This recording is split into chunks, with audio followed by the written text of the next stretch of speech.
ವೀಕ್ಷಕರು ನಮಸ್ತೆ. ಇವತ್ತಿನ ಪ್ರೈಮ್ ಟೈಮ್ ಕಾರ್ಯಕ್ರಮಕ್ಕೆ ಸ್ವಾಗತ. ಸದ್ಯ ನಿನ್ನೆಯ ದಿನದ ವಿಚಾರದ ಬಗ್ಗೆ ನಾನು ನೇರವಾಗಿ ಮಾತಾಡ್ತೀನಿ. ನಮ್ಮ ಕರಾವಳಿ ಭಾಗದಲ್ಲಿ ನಮ್ಮ ತುಳುನಾಡು ಅನ್ನುವಂತಹ ಪರಶುರಾಮನ ಸೃಷ್ಟಿಯ ನಾಡಲ್ಲಿ ವಿಶ್ವನಾಯಕ ನಿನ್ನೆ ಬಂದಿದ್ರು. ನಮ್ಮ ಕರಾವಳಿ ಭಾಗಕ್ಕೆ ಮಂಗಳೂರಿಗೆ ಸನ್ಮಾನ್ಯ ಪ್ರಧಾನಮಂತ್ರಿ ನರೇಂದ್ರ ಮೋದಿಜಿಯವರು ಆಗಮಿಸಿದ್ರು. ಅಕ್ಷರಶಃ ನಿನ್ನೆಯ ದಿನ ಮಂಗಳೂರು ಕರಾವಳಿ ಭಾಗ ಅಂತ ಬಂದಾಗ ಕೇಸರಿಮಯವಾಗಿತ್ತು. ಜೊತೆಗೆ ಎಲ್ಲರೂ ಕೂಡ ಮೋದಿ ಹವಾ ಜೋರಾಗೇ ಇತ್ತು ಅನ್ನುವಂಥದ್ದು ಯಾರು ಏನೇ ಹೇಳ್ಬೋದು, ಆದರೆ ಜನಸಾಗರ ಮಾತ್ರ ಹರಿದು ಬಂದಿತ್ತು. ಯಾಕಂದ್ರೆ ಮಂಗಳೂರು ಕರಾವಳಿ ಭಾಗ ಇರುವಂಥದ್ದು ಅದೇ ರೀತಿ. ಜೊತೆಗೆ ಇವೆಲ್ಲದರ ಜೊತೆಗೆ ಕರಾವಳಿ ಅಂತ ಬಂದಾಗ ಇಲ್ಲಿ ಕೇಸರಿಯ ಅಲೆ ತುಂಬಾ ದೊಡ್ಡ ಮಟ್ಟದಲ್ಲಿ ನೋಡ್ಲಿಕ್ಕೆ ಸಿಗುತ್ತೆ, ಜೊತೆಗೆ ಕೇಳಲಿಕ್ಕೆ ಸಿಗುತ್ತೆ ಅನ್ನುವಂತಹ ಮಾತುಗಳ ನಡುವೆ ನಿನ್ನೆಯ ದಿನ ವಿಶ್ವನಾಯಕನನ್ನ ಕರಾವಳಿ ಭಾಗದ ಅಂದ್ರೆ ನಮ್ಮ ತುಳುನಾಡಿನ ತುಳುವರು ಕಣ್ತುಂಬಿಕೊಂಡಿದ್ದಾರೆ. ಇವೆಲ್ಲದರ ಜೊತೆ ಎಲ್ಲೆಲ್ಲೂ ಕೂಡ ನೋಡಿದಾಗ ಸಾವಿರಾರು ಸಂಖ್ಯೆಯಲ್ಲಿ ಜನಸಾಗರ ಹರಿದು ಬರ್ತಾ ಇತ್ತು. ಜೊತೆಗೆ ಲಕ್ಷಾಂತರ ಜನರು ಅಲ್ಲಿ ಸೇರಿದ್ರು. ಎಲ್ಲೆಲ್ಲೂ ಕೂಡ ಮೋದಿಗೆ ಜೈಕಾರಗಳು, ಘೋಷಣೆಗಳು, ಕೂಗು ಎಲ್ಲ ಕಡೆಯಲ್ಲೂ ಕೂಡ ಕೇಳಿ ಬರ್ತಾ ಇತ್ತು. ಇವೆಲ್ಲದರ ನಡುವೆ ಕೆಲವು ಪರ ವಿರೋಧವಾಗಿರುವಂತಹ ಚರ್ಚೆಗಳು ಕೂಡ ಕೇಳಿ ಬರ್ತಾ ಇರುವಂತದ್ದು ಈ ಸಂದರ್ಭ. ಕಾರಣ ಮೋದಿ ಮೇನಿಯಾ ಅನ್ನುವಂಥದ್ದು ಮಂಗಳೂರಿನಲ್ಲಿ ವರ್ಕೌಟ್ ಆಗಿದ್ಯಾ ಅನ್ನುವಂತಹ ಪ್ರಶ್ನೆಗಳ ನಡುವೆ ನಾವು ಮಾತನಾಡಿದಾಗ ಮೋದಿ ಮೇನಿಯಾ ಈ ಬಾರಿ ಮಂಗಳೂರಿನಲ್ಲಿ ವರ್ಕೌಟ್ ಆಗಿಲ್ಲ ಅನ್ನುವಂಥದ್ದು ಒಂದು ವರ್ಗ ನೇರವಾಗಿ ಹೇಳ್ತಾ ಇದೆ. ನಮ್ಮ ಸಮಾಜದಲ್ಲಿ ಈಗ ಈ ಒಂದು ಅಪಸ್ವರ ಕೇಳಿ ಬರ್ತಾ ಇದೆ.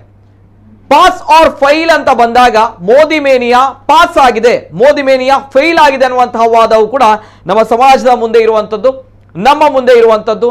ಈ ಬಗ್ಗೆ ವಿಶೇಷ ಕಾರ್ಯಕ್ರಮ ಇವತ್ತಿನ ಕಾರ್ಯಕ್ರಮದಲ್ಲಿ ನಾನು ಮಾತಾಡ್ತಾ ಇದ್ದೇನೆ. ವಿಶೇಷ ಕಾರ್ಯಕ್ರಮಕ್ಕೆ ಸ್ವಾಗತ. Modi mania pass or file ಕಾರ್ಯಕ್ರಮಕ್ಕೆ ಸ್ವಾಗತ. ನಾನು ನಿತಿನ್ ಸಾಲ್ಯ. ಎಲ್ಲೇ ಮೀರಿದಂತಹ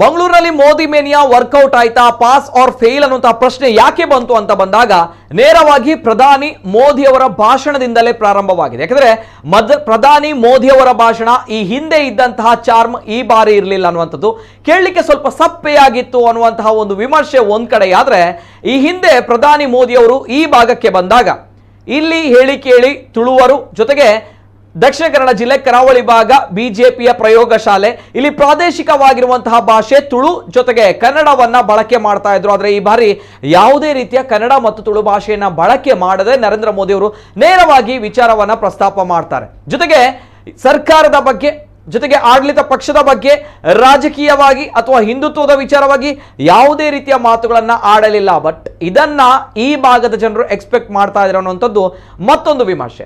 ಇವೆಲ್ಲದರ ಜೊತೆಗೆ ಈಗಾಗಲೇ ನಮ್ಮ ಕರಾವಳಿ ಭಾಗದಲ್ಲಿ ಆಗ್ತಾ ಇರುವಂತಹ ಕಾರ್ಯಕರ್ತರ ಅಸಮಾಧಾನ ಹೊಗೆಯಾಡ್ತಾ ಇದೆ.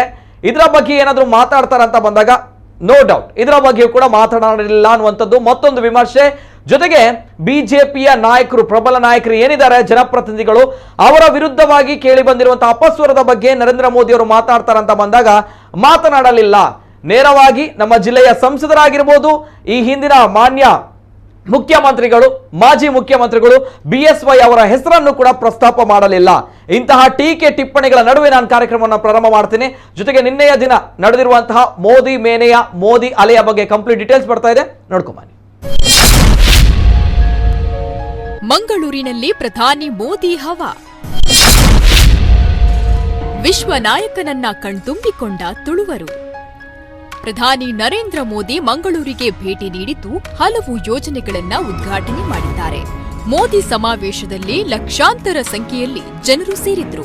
ಪ್ರಧಾನಿ ಮೋದಿ ತಮ್ಮ 23 ನಿಮಿಷದ ಭಾಷಣದಲ್ಲಿ ಅಭಿವೃದ್ಧಿಯ ಮಂತ್ರ ಜಪಿಸಿ ಕೇಂದ್ರ ಮತ್ತು ರಾಜ್ಯ ಸರ್ಕಾರದ ಯೋಜನೆಗಳನ್ನ ಜನರ ಮುಂದೆ ತೆರೆದಿಟ್ಟಿದ್ದಾರೆ.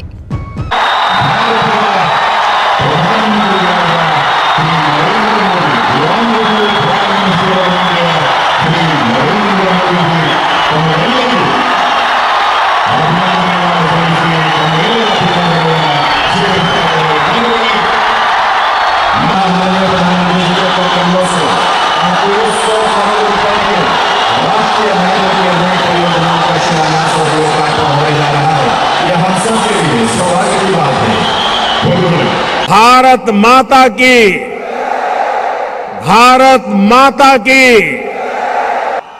3,700 करोड़ रुपए से अधिक के प्रोजेक्ट का लोकार्पण, शिलान्यास और भूमि पूजन हुआ है। ऐतिहासिक मैंगलोर पोर्ट की क्षमता के विस्तार के साथ साथ यहां रिफाइनरी और हमारे मछुआरे साथियों की आय बढ़ाने के लिए अनेक प्रोजेक्ट का लोकार्पण और शिलान्यास भी हुआ है। ಗೋಲ್ಡ್ ಫಿಂಚ್ ಸಿಟಿ ಮೈದಾನಕ್ಕೆ ಹರಿದು ಬಂದ ಜನಸಾಗರ. ಎಲ್ಲೆಲ್ಲೂ ಜೈ ಜೈ ಮೋದಿ ಎಂಬ ಜೈಕಾರ ಘೋಷಣೆ. ಕೇಸರಿ ಪಕ್ಷ ಬಿಜೆಪಿಯನ್ನ ಹಿಂದೂ ಧರ್ಮವನ್ನ ಹೆಚ್ಚು ಮಂದಿ ಅನುಸರಿಸುವ ಕರಾವಳಿ ಜಿಲ್ಲೆ ಮಂಗಳೂರಿಗೆ ಪ್ರಧಾನಿ ಮೋದಿ ನರೇಂದ್ರ ಮೋದಿಯವರು ಬಂದು ಹೋಗಿದ್ದಾರೆ. ಯಥಾಪ್ರಕಾರ ಕರಾವಳಿ ಮಂದಿ ಮೋದಿ ಮೋದಿ ಎಂಬ ಉದ್ಗಾರ ಘೋಷ ಕೂಗುತ್ತಾ ಬಹಳ ಪ್ರೀತಿಯಿಂದ ಬರಮಾಡಿಕೊಂಡು ಅಕ್ಕರೆಯಿಂದ ಬೀಳ್ಕೊಟ್ಟಿದ್ದಾರೆ.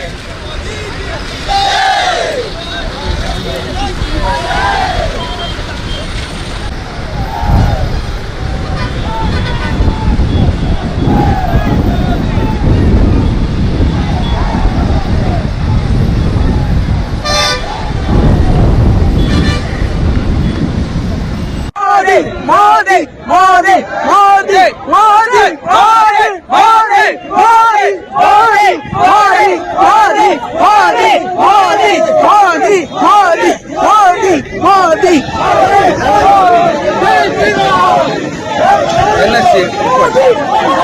Modi.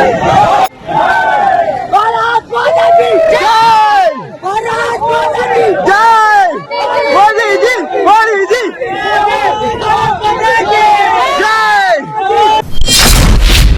ಮಲ್ಲಿಗೆ ಹಾರ ಹಾಕಿ ಸ್ವಾಗತಿಸಿದ ನಳಿನ್ ಕುಮಾರ್. ಪ್ರಧಾನಿ ನರೇಂದ್ರ ಮೋದಿ ಅವರನ್ನ ಬಿಜೆಪಿ ರಾಜ್ಯಾಧ್ಯಕ್ಷ ನಳಿನ್ ಕುಮಾರ್ ಕಟೀಲ್ ಅವರು ತುಳುನಾಡಿನ ಕಂಪಿನ ಮಲ್ಲಿಗೆಯ ಮಾಲೆಯನ್ನ ಹಾಕಿ ಸ್ವಾಗತ ಮಾಡಿದ್ರು. ಜಿಲ್ಲಾ ಉಸ್ತುವಾರಿ ಸಚಿವ ಸುನೀಲ್ ಕುಮಾರ್ ಅವರು ಪರಶುರಾಮನ ಮೂರ್ತಿಯನ್ನ ನೀಡಿ ಗೌರವಿಸಿದ್ರು. ಇನ್ನು ಕೇಂದ್ರ ಸಚಿವ ಸರ್ಬಾನಂದ ಸೋನಾವಾಲಾ ಅವರು ಕೊಡಗಿನ ಪೇಟಾ ಶಾಲು ಹಾರ ಹಾಕಿ ಕೃಷ್ಣನ ವಿಗ್ರಹವನ್ನ ನೀಡಿ ಸನ್ಮಾನಿಸಿದ್ರು. ಈ ಒಂದು ಮಲ್ಲಿಗೆಯ ಹಾರ, ಇಲ್ಲಿನ ಕಂಪನ್ನು ಸೂಚಿಸುವಂತಹ ಮಲ್ಲಿಗೆಯ ಹಾಗೆಯೇ ಪರಶುರಾಮ ಕ್ಷೇತ್ರ ದುಷ್ಟ ಶಿಕ್ಷಣ ಶಿಷ್ಟ ರಕ್ಷಣಾ ಅನ್ನುವಂತಹ ನಿಟ್ಟಿನಲ್ಲಿ ಈ ಕ್ಷೇತ್ರದಲ್ಲಿ ಪರಶುರಾಮ ಮಾಡಿದಂತಹ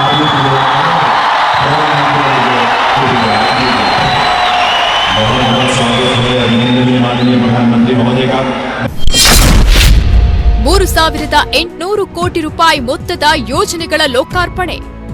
ಪ್ರಧಾನಿ ಮೋದಿಯವರು ಬಂಗ್ರಾಕೂಳೂರಿನ ಗೋಲ್ಡ್ ಫಿಂಚ್ ಸಿಟಿಯಲ್ಲಿ 3,800 ಕೋಟಿ ರೂಪಾಯಿಗಳ ಮೊತ್ತದ ಹಲವು ಯೋಜನೆಗಳ ಲೋಕಾರ್ಪಣೆಯನ್ನ ಮಾಡಿದ್ರು ಹಾಗೂ ಶಿಲಾನ್ಯಾಸ ನೆರವೇರಿಸಿ ಮಾತನಾಡಿದ ಅವರು, ಡಬಲ್ ಇಂಜಿನ್ ಸರ್ಕಾರ ದೇಶದ ಜನರ ಅಭಿವೃದ್ಧಿಗಾಗಿ ಪಣವನ್ನ ತೊಟ್ಟಿದೆ.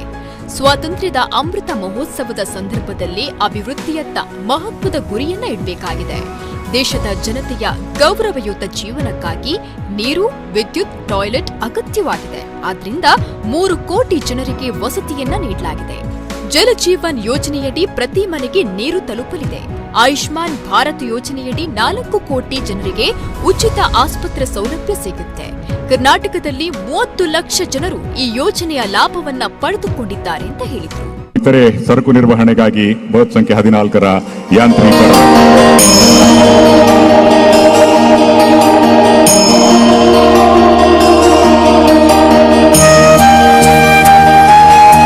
ಇದಾದ ಮೇಲೆ ಇರ್ತಕ್ಕಂಥ ಶಿಲಾನ್ಯಾಸವನ್ನು फार्मर्स को ये किसान क्रेडिट कार्ड प्रदान करें आपके करतल ध्वनि के साथ. ಶುಭಾಗಿ ಸಾವಿರಾರು ಜನ ಇದನ್ನ ಪ್ರಧಾನಮಂತ್ರಿಗಳು ಗಮನಿಸಿ 1/1/2020 ತುಮಕೂರಿನಲ್ಲಿ ಆರಂಭವಾದಂತಹ ಈ ಒಂದು ಅಭೂತಪೂರ್ವ ಅಭಿಯಾನಕ್ಕೆ ಧನ್ಯವಾದಗಳು. ಸರ್ಕಾರ, ಕರ್ನಾಟಕ ಸರ್ಕಾರದ ಜೊತೆಗೆ ನಾವಿದ್ದೇವೆ. डिसैलिनेशन प्लांट से रिफाइनरी की नदी के पानी पर निर्भरता कम हो जाएगी। भाई और बहनों, पिछले 8 वर्षों में देश भर में इंफ्रास्ट्रक्चर के विकास को जिस प्रकार देश ने प्राथमिकता बनाया है, उसका बहुत अधिक लाभ कर्नाटका को मिला है। कर्नाटका सागर माला योजना के सबसे बड़े लाभार्थियों में से एक है। ಬಂದರು ಸಂಪರ್ಕ ಕ್ರಾಂತಿಗಾಗಿ ಹಲವು ಯೋಜನೆಯ ಅಭಿವೃದ್ಧಿಯ ಲಾಭ ಹೆಚ್ಚು ಜನರಿಗೆ ಸಿಕ್ಕಿಲ್ಲ. ಪ್ರತಿ ನಾಗರಿಕನಿಗೂ ಲಾಭ ಸಿಗಬೇಕು ಅನ್ನೋದು ನಮ್ಮ ಗುರಿಯಾಗಿದೆ. ದೇಶದ ಮೂಲೆ ಮೂಲೆಗೂ ಇಂಟರ್ನೆಟ್ ತಲುಪಿಸಲು ಆಪ್ಟಿಕಲ್ ಫೈಬರ್ ಹಾಕಲಾಗ್ತಿದೆ. 5G ತರೋದಕ್ಕಾಗಿ ನಾವು ಪ್ರಯತ್ನ ಪಡ್ತಿದ್ದೇವೆ. ಕರಾವಳಿ ಮತ್ತು ಪಶ್ಚಿಮ ಘಟ್ಟಗಳಲ್ಲಿ ಪ್ರವಾಸೋದ್ಯಮ ಅಭಿವೃದ್ಧಿ ಕಾಣಬೇಕಾಗಿದೆ. ಈ ಮೂಲಕ ಮಧ್ಯಮ ವರ್ಗದವರ ಶಕ್ತಿ ಹೆಚ್ಚಲು ನಾವು ಒತ್ತನ್ನ ನೀಡಬೇಕಾಗಿದೆ. ಬಂದರು ಸಂಪರ್ಕದ ಕ್ರಾಂತಿಗಾಗಿ ಹಲವು ಯೋಜನೆಗಳನ್ನು ತಂದಿದ್ದೇವೆ. ರಾಣಿ ಅಬ್ಬಕ್ಕ, ರಾಣಿ ಭೈರಾದೇವಿಯನ್ನ ಸ್ಮರಿಸ್ತೇನೆ. ಈ ವೀರ ಮಹಿಳೆಯರು ನಮಗೆಲ್ಲ ಪ್ರೇರಣೆಯಾಗಿದ್ದಾರೆ ಅಂತ ಹೇಳಿದ್ರು. साल 2014 तक हमारे यहां जितनी पोर्ट कैपेसिटी बनाई गई थी, पिछले 8 वर्षों में उतनी ही नई जोड़ी गई है।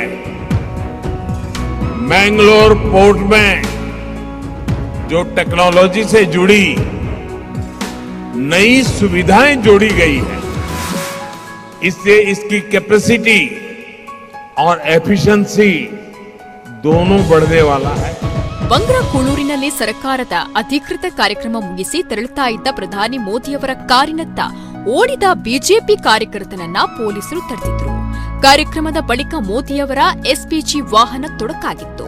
ಈ ವೇಳೆ ಜನದಟ್ಟಣೆಯನ್ನ ಚದುರಿಸಲು ಮಂಗಳೂರು ಪೊಲೀಸ್ ಕಮಿಷನರ್ ಲಾಠಿ ಬೀಸಿದ ಪ್ರಕರಣವೂ ನಡೆದಿತ್ತು.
ಜನಸಾಗರ ವಾಹನ ದಟ್ಟಣೆಯ ನಡುವೆಯೇ ಆಗಮಿಸಿದ ಎಸ್ಪಿಜಿ ವಾಹನ ಡಿವೈಡರ್ ಏರಲು ಪ್ರಯತ್ನವನ್ನ ಪಟ್ಟಿದೆ. ಆದರೆ ಅದು ಅಸಾಧ್ಯವಾದ ಕಾರಣ ಡಿವೈಡರ್ನಿಂದ ಇಳಿದು ರಸ್ತೆಯಲ್ಲಿ ಸಂಚಾರ ಮಾಡಿದೆ. ಇನ್ನು ಪ್ರಧಾನಿ ಮೋದಿಯವರ ಕಾರ್ಯಕ್ರಮಕ್ಕೆ ಕಪ್ಪು ಬಟ್ಟೆ ತೊಟ್ಟು ಬಂದವರನ್ನ ಭದ್ರತಾ ಪಡೆಯವರು ಅವರು ತೊಟ್ಟ ಆ ಬಟ್ಟೆಯನ್ನ ಬಿಚ್ಚಿಸಿದ್ದಾರೆ. ಮೋದಿಯವರ ಸರ್ಕಾರದ ಅಧಿಕೃತ ಕಾರ್ಯಕ್ರಮದಲ್ಲಿ ಭಾಗಿಯಾಗಲು ಬರುವವರಿಗೆ ಎಸ್ಪಿಜಿ ತಂಡ ಕೆಲವೊಂದು ನಿಯಮಗಳನ್ನು ವಿಧಿಸಿತ್ತು. ಅದರಂತೆ ಬೆಂಕಿ ಪೊಟ್ಟಣ, ಲೈಟರ್, ಕರಪತ್ರ, ಕಪ್ಪು ಬಟ್ಟೆಗಳನ್ನ ನಿಷೇಧಿತ ವಸ್ತುಗಳನ್ನ ಕಾರ್ಯಕ್ರಮಕ್ಕೆ ತರದಂತೆ ಖಡಕ್ ವಾರ್ನಿಂಗ್ ಅನ್ನು ನೀಡಿತ್ತು. ಆದ್ರಿಂದ ಕಪ್ಪು ಬಟ್ಟೆ ತೊಟ್ಟು ಬಂದವರು ಅಲ್ಲಿಯೇ ಬಟ್ಟೆ ಬಿಚ್ಚಿ ಬೇರೆ ಬಣ್ಣದ ಬಟ್ಟೆಯನ್ನ ತೊಟ್ಟ ಪ್ರಸಂಗವೂ ನಡೆಯಿತು.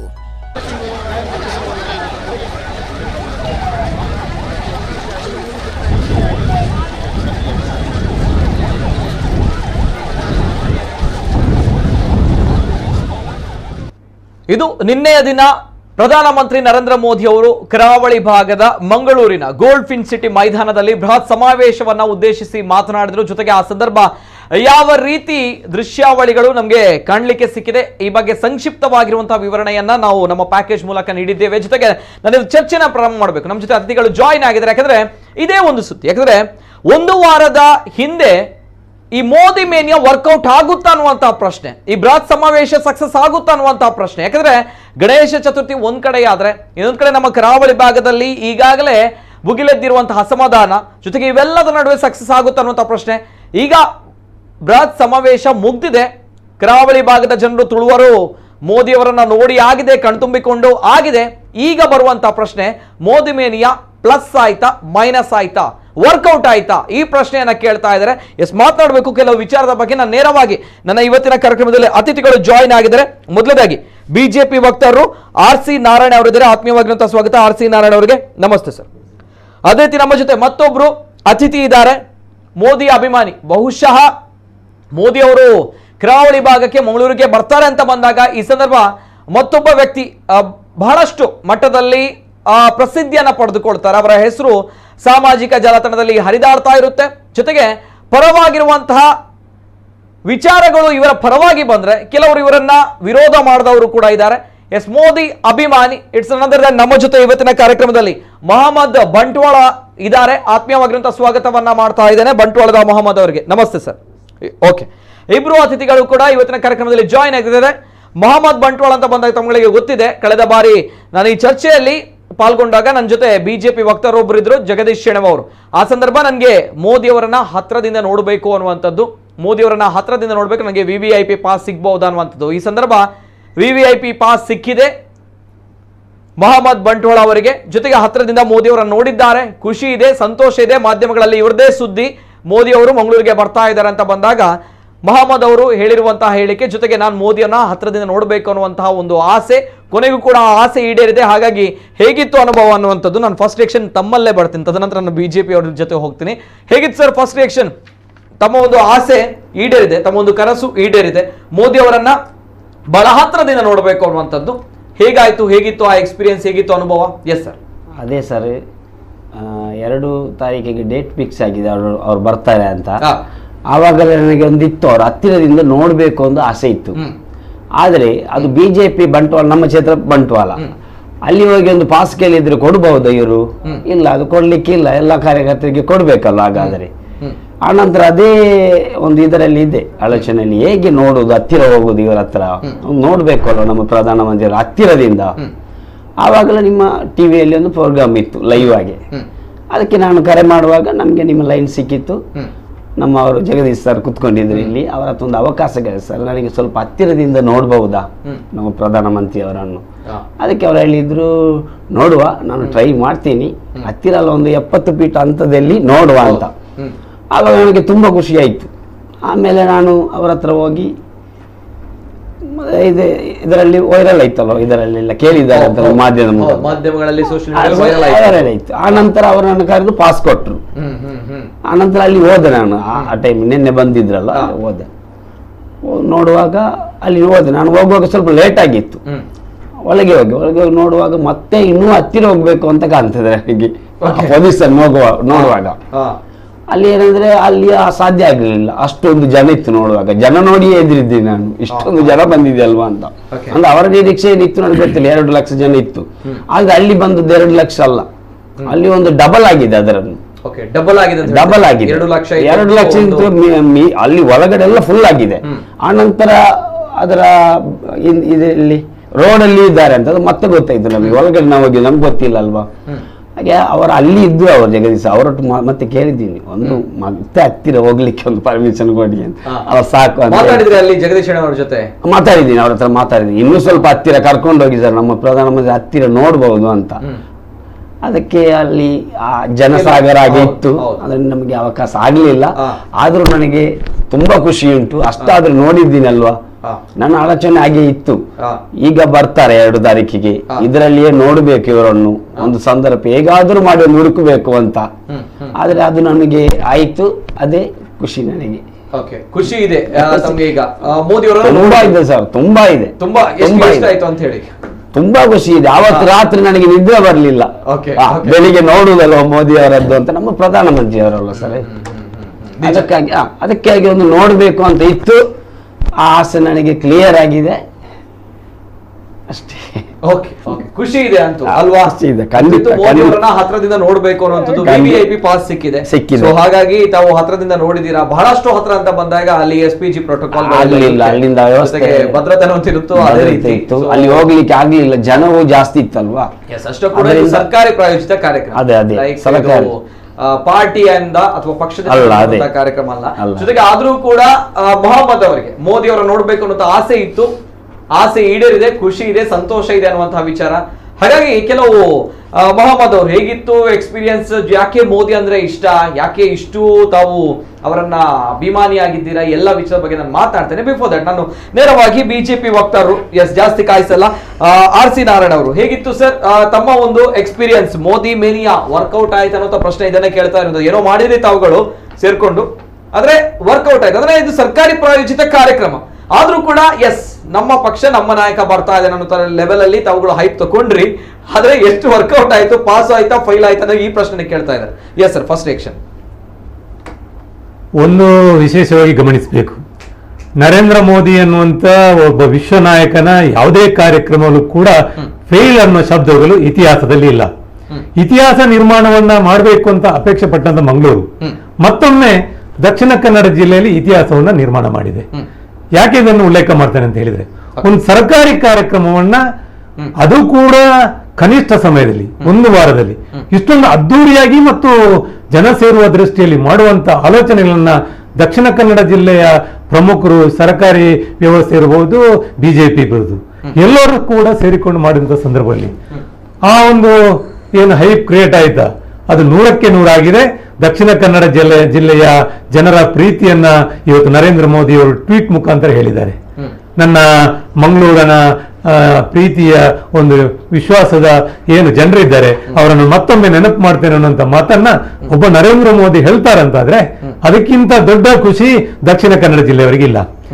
ಯಾಕೆ ಈ ರೀತಿ ಆಗುತ್ತೆ ಅಂತ ಹೇಳಿದ್ರೆ ಅದೊಂದು ರೀತಿಯ ದೇವಿ ಸಂಕಲ್ಪ ಅಂತ ಹೇಳಿದ್ರೆ ತಪ್ಪಾಗಲದು. 2014ರ ನಂತರ ದಿನಗಳಲ್ಲಿ ಅಭಿವೃದ್ಧಿಯೇ ನಮ್ಮ ಮೂಲ ಮಂತ್ರ. ನಾವು ಒಂದೇ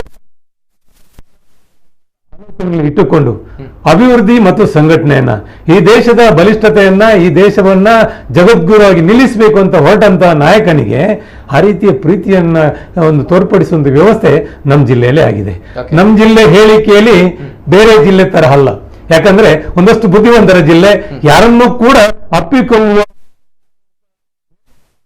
ಇಲ್ಲ. ಆದ್ರೆ ನರೇಂದ್ರ ಮೋದಿ ಅಂದ ತಕ್ಷಣ ಎಲ್ಲವನ್ನೂ ಬಿಟ್ಟು ನನ್ನ ನಾಯಕ ಮೊಹಮ್ಮದ್ ಉಲ್ಲೇಖ ಮಾಡಿದರು. ಒಬ್ಬ ಸಾಮಾನ್ಯ ಮನೆಯಿಂದ ಬಂದಿರೋರು, ಅವರಿಗೆ ಅಷ್ಟು ಪ್ರೀತಿ, ಪಾಪ ನಿದ್ದೆ ಬರಲಿಲ್ಲ ಅವರಿಗೆ ಕೊನೆಗೆ ನೋಡಿ. ಆ ರೀತಿಯ ಮನಸ್ಸುಗಳು ಎಷ್ಟೋ ಜನ ಇದ್ರು. ನಿಮ್ಮ ಚಾನಲ್ಗೆ ನಾನು ಅಭಿನಂದನೆ ಸಲ್ಲಿಸ್ತೇನೆ. ಸುಮಾರು 1 ಲಕ್ಷ 1.5 ಲಕ್ಷ ವ್ಯೂವರ್ಸ್ ಒಂದು ಗಳಿಗೆಯಲ್ಲಿ ಆಗುತ್ತೆ ಅಂತ ಹೇಳಿದ್ರೆ ಅದು ಕೂಡ ಸ್ಥಳೀಯವಾಗದ ಚಾನೆಲ್. ನೀವೇನು ಕರ್ನಾಟಕ ರಾಜ್ಯ ಅಥವಾ ರಾಷ್ಟ್ರೀಯ ನೆಲೆಯಲ್ಲಿರುವಂತಹ ಚಾನೆಲ್ ಅಲ್ಲ. ಈ ಊರಿನಲ್ಲಿ ಕೂಡ ಅಷ್ಟೊಂದು ಜನರು ನರೇಂದ್ರ ಮೋದಿಯನ್ನು ಚಾನೆಲ್ ಮುಖಾಂತರ ನೋಡ್ತಾರೆ, ದೇಶದ ಜನರು ಚಾನೆಲ್ ಮುಖಾಂತರ ನೋಡ್ತಾರೆ. ಆ ನರೇಂದ್ರ ಮೋದಿ ಬರುವಂತ ಸಂದರ್ಭದಲ್ಲಿ ಆ ಉದ್ಗಾರಗಳು, ಆ ಆವೇಶ, ಆ ಪ್ರೀತಿ, ಆ ಮೋದಿ ಎನ್ನುವ ಶಬ್ದಗಳು ಯಾರನ್ನೂ ಕೂಡ ಒಂದಷ್ಟು ಮಂತ್ರಮುಗ್ಧರನ್ನಾಗಿ ಮಾಡಿಸುವಂತ ವ್ಯವಸ್ಥೆಯಾಗಿದೆ. ವಿರೋಧಿಗಳಿಗೆ ಉರ್ಕೊಳ್ಬೇಕಾದ್ರೆ ಉರ್ಕೊಳ್ಬಹುದು, ಅವ್ರಿಗೆ ಸಹಿಸ್ಕೊಳ್ಬೇಕಾದ್ರೆ ಸಹಿಸ್ಕೊಳ್ಬಹುದು ಅಂತ ಸಂದೇಶವನ್ನ ದಕ್ಷಿಣ ಕನ್ನಡ ಜಿಲ್ಲೆ ಹೇಳಿದೆ. ಯಾರೆಲ್ಲ ಹೇಳಿದ್ರಲ್ಲ, ದಕ್ಷಿಣ ಕನ್ನಡ ಜಿಲ್ಲೆಯ ಬಿಜೆಪಿಯ ಕಾರ್ಯಕರ್ತರು ಎದ್ದಿದ್ದಾರೆ, ಅವರಿಂದ ವ್ಯತ್ಯಾಸಗಳಾಗುತ್ತೆ, ಬಿಜೆಪಿಯ ಶಾಸಕರು ಇನ್ನೊಮ್ಮೆ ಬರುವುದಿಲ್ಲ. ಅದಕ್ಕೆಲ್ಲ ಉತ್ತರವನ್ನ ಒಂದೇ ಕಾರ್ಯಕ್ರಮದಲ್ಲಿ ಒಂದೇ ವೇದಿಕೆಯಲ್ಲಿ ಸಮರ್ಪಕವಾಗಿ ನೀಡುವಂತ ಕೆಲಸವನ್ನ ದಕ್ಷಿಣ ಕನ್ನಡ ಜಿಲ್ಲೆಯ ಬಿಜೆಪಿಯ ಕಾರ್ಯಕರ್ತರು, ದಕ್ಷಿಣ ಕನ್ನಡ ಜಿಲ್ಲೆಯ ಯಾರು ಪ್ರಬುದ್ಧ ಮತದಾರರು, ನಾನು ಅತ್ಯಂತ ಅಭಿಮಾನದಿಂದ ಮತ್ತು ಅತ್ಯಂತ ಗೌರವದಿಂದ ಪ್ರಬುದ್ಧ ಮತದಾರರನ್ನು ಅಭಿನಂದಿಸ್ತೇನೆ. ನಿಮ್ಮ ಜೊತೆ ನಾವಿದ್ದೇವೆ. ನಾವು ನಿರಂತರವಾಗಿ ಭಾರತೀಯ ಜನತಾ ಪಾರ್ಟಿಯ ನರೇಂದ್ರ ಮೋದಿಯ ನೇತೃತ್ವದಲ್ಲಿರ್ತಕ್ಕಂಥ ಸರ್ಕಾರವನ್ನು ಬೆಂಬಲಿಸ್ತೇನೆ ಅಂತ ಮಾತನ್ನು ಹೇಳ್ತಾರಂತಂದ್ರೆ ಅದಕ್ಕಿಂತ ದೊಡ್ಡ ಗೌರವ ಭಾರತೀಯ ಜನತಾ ಪಾರ್ಟಿಗೆ ಇಲ್ಲ. ಇದು 100ಕ್ಕೆ 100 ಸತ್ಯ. ಓಕೆ ಸರಿ. ಇದು RC ನಾರಾಯಣ ಅವರ ಫಸ್ಟ್ ರಿಯಾಕ್ಷನ್. ತಮ್ಮ ಮಾತುಗಳಲ್ಲೇ ಮೋದಿ ಅಲೆಯಿಂದ RC ನಾರಾಯಣ ಅವರ ಹೊಟ್ಟೆ ತುಂಬಿದೆ ಬಹುಶಃ. 100ಕ್ಕೆ 100 ನಾವು ಕೂಡ ಏನು ಅವರು ಉಲ್ಲೇಖ ಮಾಡಿದ್ರು, ಇವತ್ತು ಕೂಡ ಜನ ಮಾತಾಡುವಂತ ವ್ಯವಸ್ಥೆ. ಇವತ್ತು ವೆರಿ ನೆಕ್ಸ್ಟ್ ಡೇ ಯಾಕೆ ನೀವು ವಿಚಾರವನ್ನು ಇಟ್ಟುಕೊಂಡಿದ್ದೀರ ಅಂತ ಹೇಳಿದ್ರೆ ಜನರಲ್ಲಿ ಮನಸ್ಸಿನಲ್ಲಿ ಇದೆ. ಆ ಭಾವನೆಗಳನ್ನು ಅರ್ಥ ಮಾಡಿಕೊಂಡೇ ಮಾಧ್ಯಮ ಜನರೊತ್ತಿಗೆ ವ್ಯವಹರಿಸುತ್ತೆ. ಅದಕ್ಕೋಸ್ಕರ ಮಾಧ್ಯಮ ಮತ್ತೊಮ್ಮೆ ನೋಡುವಂತ, ಮತ್ತೊಮ್ಮೆ ಕಂತು ತುಂಬಾ ಜನರಿಗೆ ನೋಡ್ಲಿಕ್ಕೆ ಆಗಿರುವುದಿಲ್ಲ. ರಾತ್ರಿ ಹೊತ್ತಲ್ಲಿ ನೀವು ಟಿವಿ ಹಾಕಿದಾಗ ಪೂರ್ಣ ಮಾಹಿತಿಗಳು ಸಿಗುತ್ತೆ ಅನ್ನೋ ವಿಶ್ವಾಸದಿಂದಲೇ ಇವತ್ತು ಮತ್ತೆ ನಮ್ಮ ವ್ಯೂವರ್ಸ್ ನೋಡ್ತಾ ಇದ್ದಾರೆ, Yes. ಅವರಿಗೂ ಕೂಡ ಮತ್ತೊಮ್ಮೆ ಕೃತಜ್ಞತೆಯನ್ನು ಸಲ್ಲಿಸಲೇಬೇಕು. ಯಾಕಂದ್ರೆ ಕೃತಜ್ಞತೆಗಳು ಆಯಾಯ ಸಂದರ್ಭದಲ್ಲಿ ಯಾವಾಗ ಸಲ್ಲಿಸಬೇಕು ಆಗ ಸಲ್ಲಿಸ್ತೇ ಹೋಗಬೇಕು. ಅದಕ್ಕೆ ನಿಮಗೆ ನಾನು ಕೃತಜ್ಞತೆ ಸಲ್ಲಿಸಿರುವಂತದ್ದು, ಇದಕ್ಕೆ ಬೇರೆ ಉದಾಹರಣೆಗಳಿಲ್ಲ.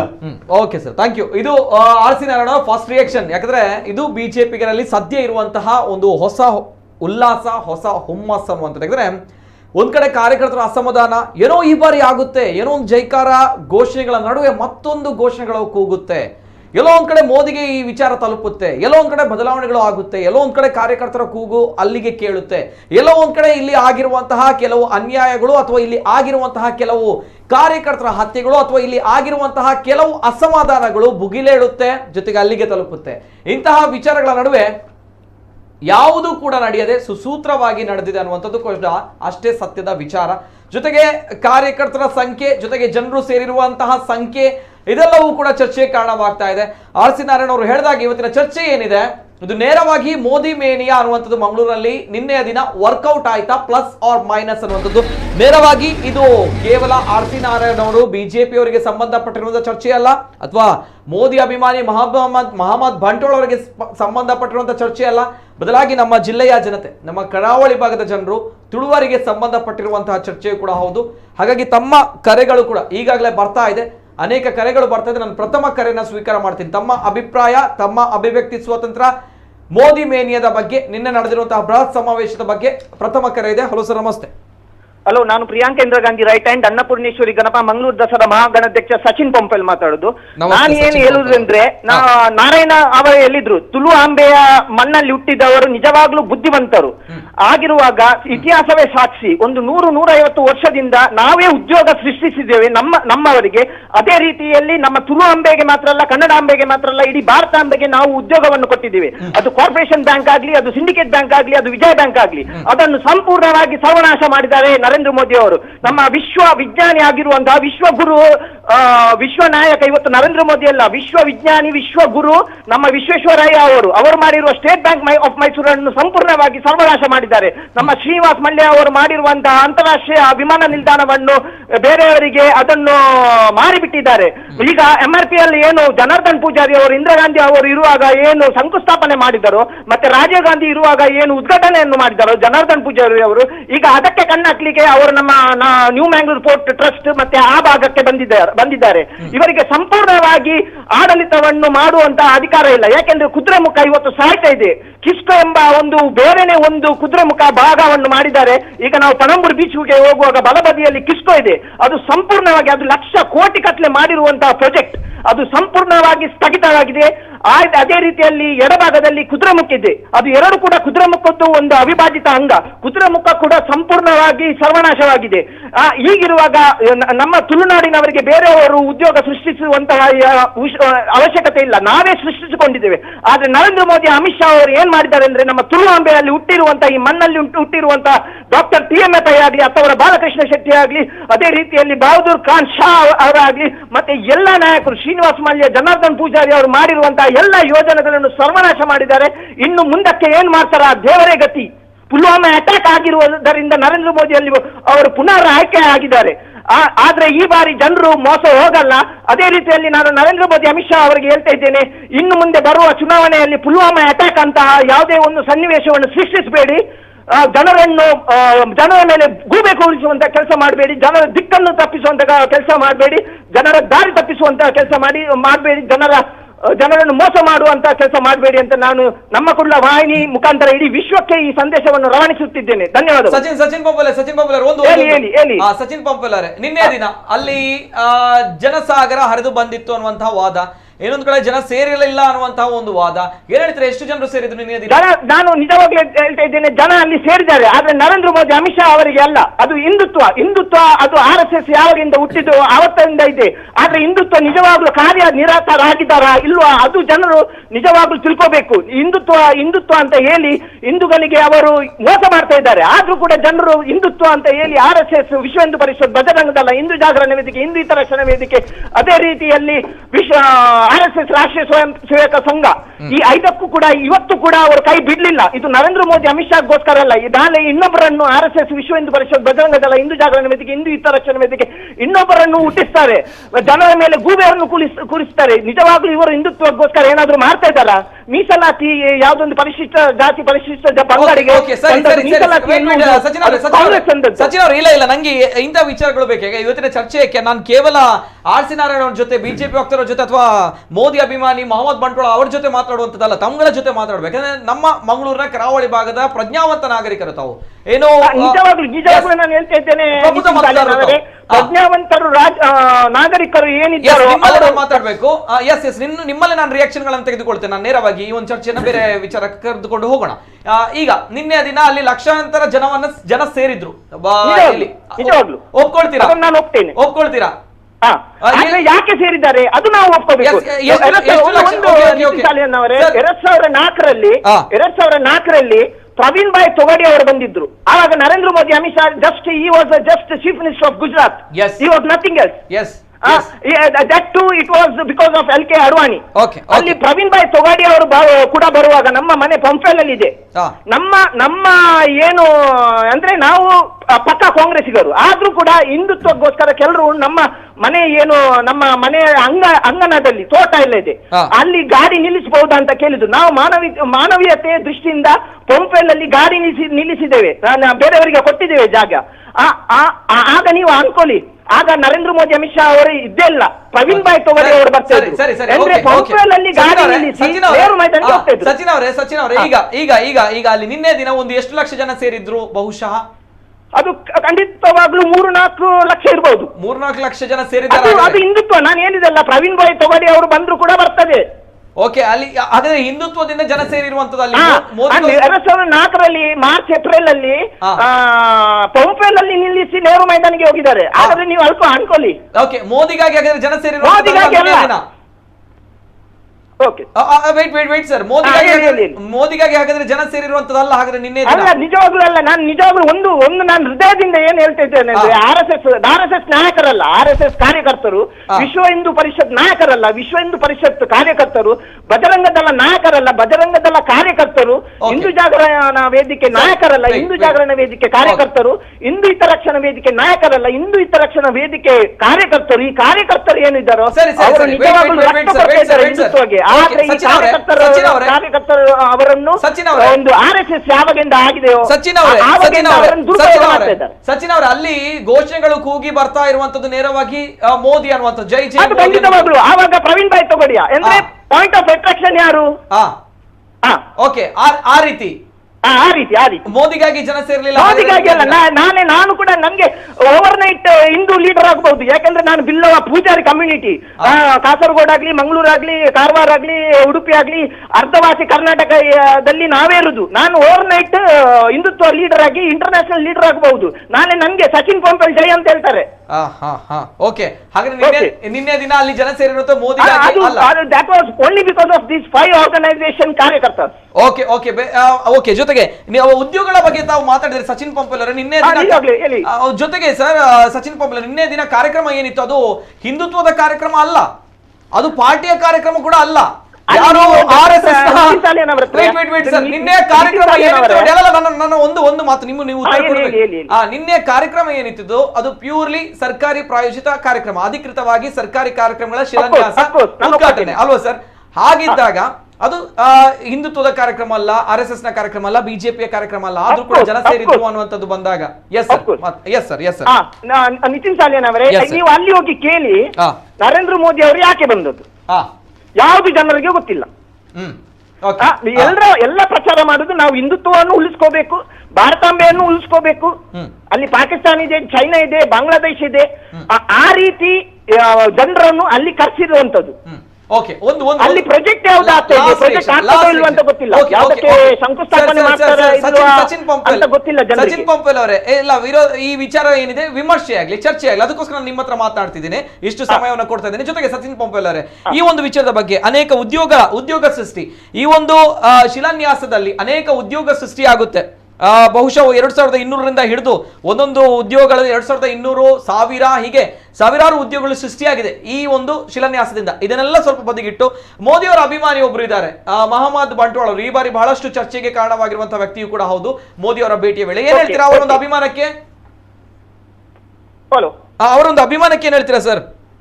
ಅದು ನಾನು ಮನಸ್ಸು ಬಿಚ್ಚಿ ಹೇಳ್ತಾ ಇದ್ದೇನೆ. ಅವರ ವೈಯಕ್ತಿಕವಾದಂತಹ ಒಂದು ನಿರ್ಧಾರ, ಅದಕ್ಕೆ ನಾನು I will welcome that is because Congress has done this country independent republic. Everybody has his own right. Beautiful. ಇಲ್ಲ ತಮ್ಮ ಮಾತು ಏನಿದೆ ಪ್ರಬುದ್ಧತೆ ಇರುವಂತಹ ಮಾತು. And thank you. ಅದು ನಾನು ನರೇಂದ್ರ ಮೋದಿ ಮತ್ತೆ ಅಮಿತ್ ಶಾ ಅವರು ಏನು ಈ ದೇಶವನ್ನು ಮಾಡ್ತಾ ಇದ್ದಾರೆ ಅದರ ಬಗ್ಗೆ ನೋಡಿ. ಪಾಕಿಸ್ತಾನ, ಚೈನಾ, ಬಾಂಗ್ಲಾದೇಶ್ ಇವತ್ತಿನಿಂದಲೇ ಇದ್ದದ್ದು. 70 ವರ್ಷದಿಂದ ಅವರಿದ್ದಾರೆ. ಒಂದು ವೇಳೆ ಕಾಂಗ್ರೆಸ್, ಒಂದು ವೇಳೆ ಅವರ ನಡೆ ನಿರ್ಧಾರಗಳು ಮತ್ತೆ ಏನು 1949 ವಾರ್ ಪಂಡಿತ್ ಜವಾಹರ್ಲಾಲ್ ನೆಹರು ಇರುವಾಗ, 1965 ವಾರ್ ನಮ್ದು ಲಾಲ್ ಬಹದ್ದೂರ್ ಶಾಸ್ತ್ರಿ ಇರುವಾಗ, 1971 ವಾರ್ ಇಂದಿರಾ ಗಾಂಧಿ ಇರುವಾಗ, ಆವಾಗ ಇಂದಿರಾ ಗಾಂಧಿ ಅವರು ಯಾವ ರೀತಿ ವಾರ್ ಮಾಡಿದ್ದಾರೆ ಅಂದ್ರೆ ರಷ್ಯಾ ಹಿಂತಿರುಗಿ ನೋಡಿದೆ. ಹಾಗಿದ್ರೆ ನಾವು ಕಾಂಗ್ರೆಸ್ ಖಂಡಿತವಾಗ್ಲೂ ಪಾಕಿಸ್ತಾನ್, ಚೈನಾ, ಬಾಂಗ್ಲಾದೇಶ ಅನ್ನು ಬಿಟ್ಟುಕೊಡ್ಲಿಲ್ಲ. ಒಂದು ವೇಳೆ ಹಾಗೆ ಆಗ್ತಿದ್ರೆ ಇಂಡಿಯಾ ಏನಿದೆ ಒಂದ್ಸಲ ಅವರಿಗೆ ಧನ್ಯವಾದ ಹೇಳ್ತೀನಿ. ಎಸ್, ಪ್ರಧಾನಿ ಆಗ್ತಿದ್ರು ಸಚಿನ್ ಪೊಪ್ಪಲ್ ಅವರೇ. ಎಸ್ ಸರ್, ಧನ್ಯವಾದ sir. Thank you so much. ಇಷ್ಟು ಹೊತ್ತು ಮಾತಾಡಿದಿರಾ. ಕೆಲವು ವಿಚಾರಗಳು ವಿಮರ್ಶೆ ಆಯ್ತು. ಎಸ್, ಇದಾಗಬೇಕಾಗಿರುವಂಥದ್ದು. ಒನ್ ಸೈಡೆಡ್ ಹೋಗಬಾರ್ದು ಯಾವುದೇ ಒಂದು ಚರ್ಚೆಗಳು. ಹಾಗಾಗಿ ಅವರಿಗೆ ಸಮಯಾವಕಾಶ ಜಾಸ್ತಿಯನ್ನು ಕೊಟ್ಟೆ, ಕ್ಷಮಿಸಿ. ಅಂಡ್ ಮತ್ತೊಂದು ಕರೆ ಇದೆ. ಹಲೋ ಸರ್, ನಮಸ್ತೆ. ನಮಸ್ತೆ, ನಾವು ಶೇಖರ್ ಪೂಜಾರಿ ಬಂಟ್ವಾಳ ಮಾತಾಡುದು. ನಮಸ್ತೆ ಶೇಖರ್ ಪೂಜಾರಿ, ಮಾತಾಡಿ ಸರ್. ಹಲೋ ಸರ್, ನಮ್ಮ ಕುಡ್ಲ ಚಾನೆಲ್ಗೆ ಸ್ವಾಗತ ಸರ್. ನಿನ್ನೆ ಲೈವ್ ಅಲ್ಲಿ ನೀವು ತೋರಿಸಿದಕ್ಕೆ ಥ್ಯಾಂಕ್ ಯು, ಧನ್ಯವಾದ ಸರ್.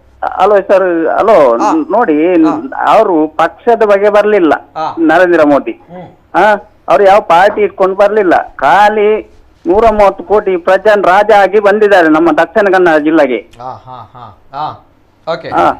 ಮತ್ತೆ ಸ್ವಲ್ಪ ಬೇಸರ ಪಡ್ಕೊಂಡಿದ್ದಾರಲ್ಲ. ಹೇಳಿ ಮಾತಾಡಿ. ಅದು ಯಾಕೆಂದ್ರ ಯಾವಾಗಾದ್ರ ಕನ್ನಡದಲ್ಲಿ ಮಾತಾಡ್ತಾರೆ, ಬರುವಾಗ ಆ ಮುಖದಲ್ಲಿ ಒಂದು ಖುಷಿ ಇರ್ತದೆ. ಈ ಸಲ ಮೌನ ಇತ್ತು ಬಾಲ. ಆ ಒಂದು ಹಿಂದಿನ ಚಾರ್ಮ್ ಇರ್ಲಿಲ್ಲ ಅಂತ ಹೇಳ್ತೀರಾ ತಾವು? ಹೌದು. ಹಲೋ, ಮತ್ತೆ ಯಾವ್ದಂದ್ರೆ ಅದೊಂದು ನಮ್ಮ ಬರುವಾಗ ಒಂದು ಸ್ವಾಗತ ಮಾಡ್ತಾರೆ ಸರ್. ಆವಾಗ ಏನಾಯ್ತು ಗೊತ್ತುಂಟ, ಅದು ಕಿರೀಟ ಒಂದು ಉಂಟಲ್ಲ, ಕಿರೀಟ ತಲೆ ಮೇಲೆ ಇಡುವ ಕಿರೀಟ. ಕಿರೀಟ ಅಂದ್ರ ಅದು ಕಿರೀಟನೇ ಇಟ್ಟದ್ ನಿನ್ನೆ. ಆದ್ರೆ ಏನಾಗಿದೆ ಗೊತ್ತುಂಟ, ಅದು ಯಾವ ರೀತಿ ತಂದಿದ, ಅದು ಎಲ್ಲರ ಕೈಯಲ್ಲಿ ನೋಡಿ ಹಾಕುದು ಇಡುದ. ಅದು ಹೇಗೆ ಒಂದು ನಾವು ಬೆಳ್ಳಿಯ ಹರಿಯಣ್ಣ ಉಂಟಲ್ಲ, ಅದ್ರಲ್ಲಿ ತರಬೇಕು. ಅದ್ರಲ್ಲಿ ತಂದು ಮತ್ತೆ ಯಾಕೆಂದ್ರೆ ಅವ್ರು 130 ಕೋಟಿ ರಾಜನಾಗಿ ಬಂದವರು. ಅಬ್ಸರ್ವ್ ಮಾಡ್ತೀರಾ ತಾವುಗಳು? ಬೆಳ್ಳಿಯ ತಾಲಿ ಹರಿಯಣ ಬೇಕು. ಅದು ಎಂತ ಕೈಯಲ್ಲಿ ಇಟ್ಕೊಂಡು ಹಿಡುದ ಅಲ್ವಾ? ಹೇಳಿ. ಎಸ್ ಸರ್, ಥ್ಯಾಂಕ್ ಯು, ಧನ್ಯವಾದಗಳು ಶೇಖರ್ ಪೂಜಾರಿ ಅವರಿಗೆ. ಎಸ್ ಸರ್, ನೇರವಾಗಿ ನಾನು ನಿಮ್ಮಲ್ಲೇ ಕೇಳ್ತೀನಿ. ಏನು ನಿನ್ನೆ ದಿನ ಜನ ಸೇರಿರುವಂತದ್ದು ಲಕ್ಷಗಟ್ಟಲೆ ಸೇರಿದಾರೆ ಅಂತ ಒಪ್ಕೊಳ್ತಾರೆ. ಆದರೆ ಮೋದಿಯವರನ್ನ ನೋಡ್ಲಿಕ್ಕೆ ಬಂದಿರುವಂಥದ್ದಲ್ಲ, ಅದು ಬಿಕಾಸ್ ಆಫ್ ಸಂಘ ಪರಿವಾರ, RSS ಅನ್ನುವಂಥದ್ದು ಬಿಕಾಸ್ ಆಫ್. ಆದರೆ ಬಹುಶಃ ನಿನ್ನೆ ದಿನ ಅಲ್ಲಿ ಬಂದಿರೋರು ಎಲ್ಲರೂ ಕೂಡ ಸಂಘ ಪರಿವಾರದವರಲ್ಲ, RSSನವರು ಕೂಡ ಅಲ್ಲ. ಅಲ್ಲಿ ಅನೇಕ ಮಹಿಳೆಯರಿದ್ರು, ಪುರುಷರಿದ್ರು, ಪುಟ್ಟ ಮಕ್ಕಳಿದ್ರು. ನಮ್ಮ ದೃಶ್ಯಾವಳಿಗಳು ಕೂಡ ಇದೆ. ಪುಟ್ಟ ಮಕ್ಕಳಿಂದ ಹಿಡಿದು ಮಹಿಳೆಯರು, ಪುರುಷರಿದ್ರು ಅಂತ ಬಂದಾಗ ಯಾವುದೇ ರೀತಿಯ ಶಾಲ್ಗಳನ್ನು ಹಾಕಿಲ್ಲ. ಅವರು ಕೇಸರಿ ಶಾಲ್ಗಳನ್ನು ಹಾಕಿಲ್ಲ. ಬಂದಿರುವಂಥದ್ದು ಯಾಕೆ ಅಂತ ಬಂದಾಗ ಮೋದಿ ಅವರು ನೋಡ್ಲಿಕ್ಕೆ ಬಂದಿದ್ದೇವೆ ಅಂತ ಹೇಳ್ತಾರೆ. ಆದರೆ ಗೊತ್ತಿಲ್ಲ, ಇವರು ನಮ್ಮ ಸಚಿನ್ ಪಂಪೇಲ್ ಅವರ ಒಂದು ಮಾತು. ಎಸ್, ಮೋದಿ ಅವರಿಗೋಸ್ಕರ ಅಲ್ಲ ಜನ ಸೇರಿರುವಂಥದ್ದು. ಸಚಿನ್ ಪಂಪೇಲ್ ಅವರ ಒಂದು ಮಾತಿಗೆ ನಾನು ಶಾಬಾಸ್ ಹೇಳ್ತೇನೆ. ಯಾಕಂದ್ರೆ ಒಪ್ಪಿಕೊಂಡ್ರು ಜನ ಬಂದಿದ್ದಾರೆ ಅಂತೇಳಿ. ಯಾರೊಬ್ಬ ಬೇರೊಬ್ಬ ಕಾಂಗ್ರೆಸ್ಸಿಗಾದ್ರೆ ಬೇರೆ ರೀತಿ ಮಾತಾಡ್ತಿದ್ರು. ಒಂದಷ್ಟು ಪ್ರಭುತ್ವವನ್ನು ಮೆರೆದಿದ್ದಾರೆ. ಆದ್ರೆ ಇನ್ನೊಂದು ಭಾಗವನ್ನ ಕೂಡ ಗಮನಿಸಬೇಕು. ಯಾವಾಗ ಬ್ಯಾಂಕ್ಗಳ ಬಗ್ಗೆ ವಿಲೀನ ಆಯಿತು, ವಿಲೀನ ಆಗ ಉದ್ಯೋಗ ಕಲ್ಕೊಂಡ್ರು ಅನ್ನೋದು ಮಾತನ್ನು ಹೇಳಿದ್ರು. ಎಲ್ಲಿ ಕೂಡ ಇಡೀ ರಾಷ್ಟ್ರದಲ್ಲಿ ವಿಲೀನ ಆಗುವಂತ ಸಂದರ್ಭದಲ್ಲಿ ಯಾವುದೇ ಬ್ಯಾಂಕ್ ಉದ್ಯೋಗಿ ತನ್ನ ಕೆಲಸವನ್ನು ಕಳೆದುಕೊಂಡಿಲ್ಲ. ಮತ್ತು ಯಾವೆಲ್ಲ ಬ್ಯಾಂಕ್ಗಳು ಹಿಂದೆ ಇತ್ತ ಆ ಎಲ್ಲ ಬ್ಯಾಂಕ್ಗಳ ಬ್ರಾಂಚ್ಗಳು ಇವತ್ತು ಕೂಡ ದಕ್ಷಿಣ ಕನ್ನಡ ಜಿಲ್ಲೆಯಲ್ಲಿದೆ. ನಾನೊಬ್ಬ ಯಾವುದಾದ್ರೂ ಬ್ಯಾಂಕಿನ ಹೆಸರುಗಳು ಮಾತ್ರ ವ್ಯತ್ಯಾಸ ಆಗಿದೆ ಹೊರತು ಯಾವುದೇ ವ್ಯತ್ಯಾಸಗಳಾಗಲಿಲ್ಲ. ಇದು ಸ್ಪಷ್ಟತೆ ಇದೆ. ಒಂದಷ್ಟು ಅಭಿವೃದ್ಧಿ ಕೆಲಸಗಳ ಬಗ್ಗೆ ಹೇಳಿದರು. ಕಳೆದ 60 ವರ್ಷ ಅವಧಿಯಲ್ಲಿ ಮಾಡಿರ್ತಕ್ಕಂಥ ಒಂದಷ್ಟು ಕೆಲಸ ಕಾರ್ಯಗಳು ಸರಿ ಇದೆ, 100ಕ್ಕೆ 100 ಸರಿ ಇದೆ. ಆದರೆ 2014 ನಂತರ ದಿನಗಳು ಆರಂಭದ ಅಟಲ್ ಬಿಹಾರಿ ವಾಜಪೇಯಿಯರ ದಿನಗಳು, ಇವತ್ತಿನ ಚತುಷ್ಪಥ ರಸ್ತೆಗಳು, ಅಟಲ್ ಬಿಹಾರಿ ವಾಜಪೇಯಿ ಮತ್ತು ಅಬ್ದುಲ್ ಕಲಾಂ.